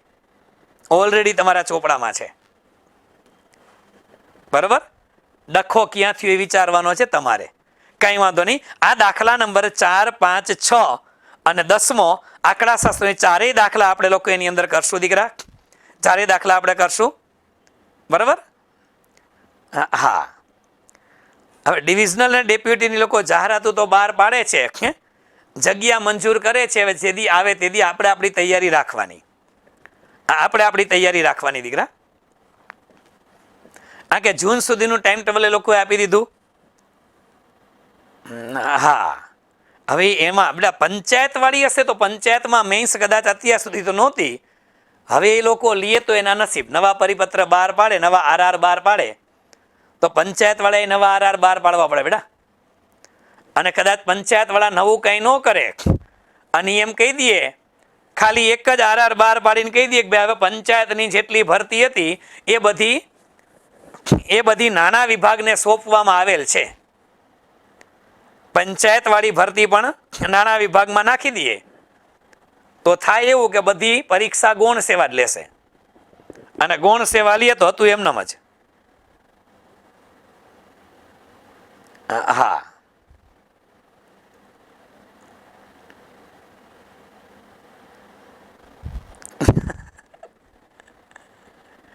હા, જેમ નાયબ ચીટનીસમાં સિલેબસ ચેન્જ એટલે કરશે, એ લોકો કરશે દીકરા. કારણ કે કોમર્સની ભરતી હોય, કોમર્સનું કામ હોય, એમાં કોમર્સના ફંડા એ લોકો નાખવાના છે દીકરા. હા, ચાલો. એટલે પેલું પેપર ઇંગ્લિશ પ્લસ ગુજરાતી હતું બેટા. બંને સહેલા પેપર હતા. એ તો જો કે મેસેજે મળ્યા હતા. કારણ કે જેટલું અમીન સરે ગુજરાતીમાં કરાવ્યું હતું અંગ્રેજીમાં એ અને ગુજરાતીનું વાઘેલા સર લગભગ બધું કોમન હતું બેટા. કોઈ નવા મુદ્દાની બેઠે બેઠા નિબંધે જોવા મળ્યા હતા ઘણા. એટલે કમ્પેરેટિવ પેપર જે છે પેપર નંબર 1 એમાં વાંધો નહોતો દીકરા. હા, એટલે જોઈએ એવરેજ કેટલા માર્ક્સ આવે છે એના ઉપર ડિપેન્ડન્ટ છે. આ પણ 100% દીકરા કે જે અપેક્ષા સાથે એકાઉન્ટમાં ગયા હોય કે 90+ એકાઉન્ટમાં આવે એ 90+ની જગ્યાએ તમારા 10 માર્ક્સ ઘટી જાય. કારણ કે 2 દાખલા એવા હતા કે જે આપણે ક્યાંય કર્યા નથી. એટલે 90+ની જગ્યાએ 80+ વાળું જોવાનું. હા, પણ 2 દાખલા બાદ કરતા તમારું પ્રેઝન્સ ઓફ માઇન્ડ કેટલું હતું એ અગત્યનું છે દીકરા. બરાબર. ના, આવી તો પેપર આવે અત્યારે કટ ઓફની કોઈ તમે પ્રેડિક્ટ ન કરી શકો દીકરા. કોને કેટલા માર્ક્સ આપ્યા છે પરીક્ષક એ થોડી આપને ખબર છે. પણ એવરેજ માર્ક્સ મૂકતા હોય તો 50% માર્ક્સ એવરેજ એની અંદર મૂકે ઇંગ્લિશ ગુજરાતીમાં 50 થી 60%, તો 50 થી 60 માર્ક્સ એના ગણો તમે. આ પેપરમાં એવરેજ તો 70 જ ગણવા પડે તમારે. એવરેજ તો 70 જ ગણવા પડે. હા, એવરેજ 70 જ ગણવા પડે. Approximately 110, near about 120. કેટલું અપ જાય એના ઉપર ડિપેન્ડન્ટ છે. પણ 110 થી 120 માર્ક્સ છે એ બહુ ઝાઝા કહેવાય. બહુ ઝાઝા 2 પેપરના થઈને. કારણ કે જેને વ્યવસ્થિત તૈયારી કરી છે દીકરા, 40 માર્ક્સનું આગળ વ્યવસ્થિત કરી નાખ્યું છે, એના માટે કાંઈ નથી દીકરા. હા, એના માટે કાંઈ નથી. કારણ કે 40માંથી 40 તો આવે એમ હતા, 35 આવે. બીજા આમાંથી 35 ખેંચી લ્યો બેટા તમે. અને બાકીની થિયરી બધી એવી હતી, 35 માર્ક્સ તો આવે દીકરા. 2 દાખલાને બાદ કરતા કદાચ ત્રીજો દાખલો આવડો આ તમે ગણો, 3ને બાદ કરો બેટા તો 45 માર્ક્સ એવા હતા કે તમારી પાસે રોકડા હતા. હા, રોકડા માર્ક્સ હતા. 45+ તમારી પાસે રોકડા હતા. એમાં જો તમે 40 ઉપર ખેંચી ગયા કે 35 આવે, હાલો ને તો 35 આગળમાં 35 માં 70 તો તોય આવે બેટા. અને પેલા પેપરમાં 40 આવ્યા હોય તો 110 પહોંચી જાઓ. એમાં 50 આવે 120 પહોંચી જાઓ. સમજાય છે દીકરા? હા, આની લિંક તમને આપી દેશું દીકરા, પણ સોમવારે. કારણ કે આ ટેકનિકલ ટીમના ભાઈ જ મારી જગ્યાએ ગયા જુનાગઢ સંભાળવા બધું. હા, પણ લેક્ચર આવી જશે બેટા. ઓનલાઈનમાં લેક્ચર દઈ દેશું તમને. હા, યુટ્યુબમાં મૂકી કે ન મૂકી પણ તમને મળી જશે. હા, સ્ટુડન્ટ્સને બધાને મળી જશે આ લેક્ચર આખો. બીજો પાર્ટ આપણે આવતીકાલે નહીં લઈએ, કારણ કે આવતીકાલે સવારે હું જુનાગઢ જવા નીકળીશ. હા, એટલે એ બીજો પાર્ટ છે આપણે સોમવારે લઈ લેશું સવારે. સોમવારે મારે જોઈ લઉં ક્યારે લેક્ચર છે બીજા. કારણ કે સોમવારે નવી જીપીએસસી બેચ શરૂ થાય, 8 થી 10 લેક્ચરમાં આવશે. તો એના પછીના સમયની અંદર સોમવારે આપણે કરશું ડેક. હા, ઓકે, ચાલો ડન. તો આજે અહીંયા સુધી રાખીએ છીએ બેટા. વધુ આવતા અંકે આપણે વળી પાછા સોમવારે વળી પાછો બીજો પાઠ છે એ પૂરો કરશું. અને મને એવું લાગે છે કે બીજા પાઠની અંદર છે ને ઓલી આમનો આપણે આ 5 માર્ક્સનો દાખલો બાકી રાખ્યો કયો આ શેર જપ્તી વાળો એ ગણાવી દો હારો હાર તમારે સોલ્વ થઈ જાય. બરાબર. ચાલો અહીંયા સુધી રાખીએ છીએ બેટા. વધુ આવતા અંકે પ્રસિદ્ધ કરશું કોઈ ટેન્શન ના લ્યો.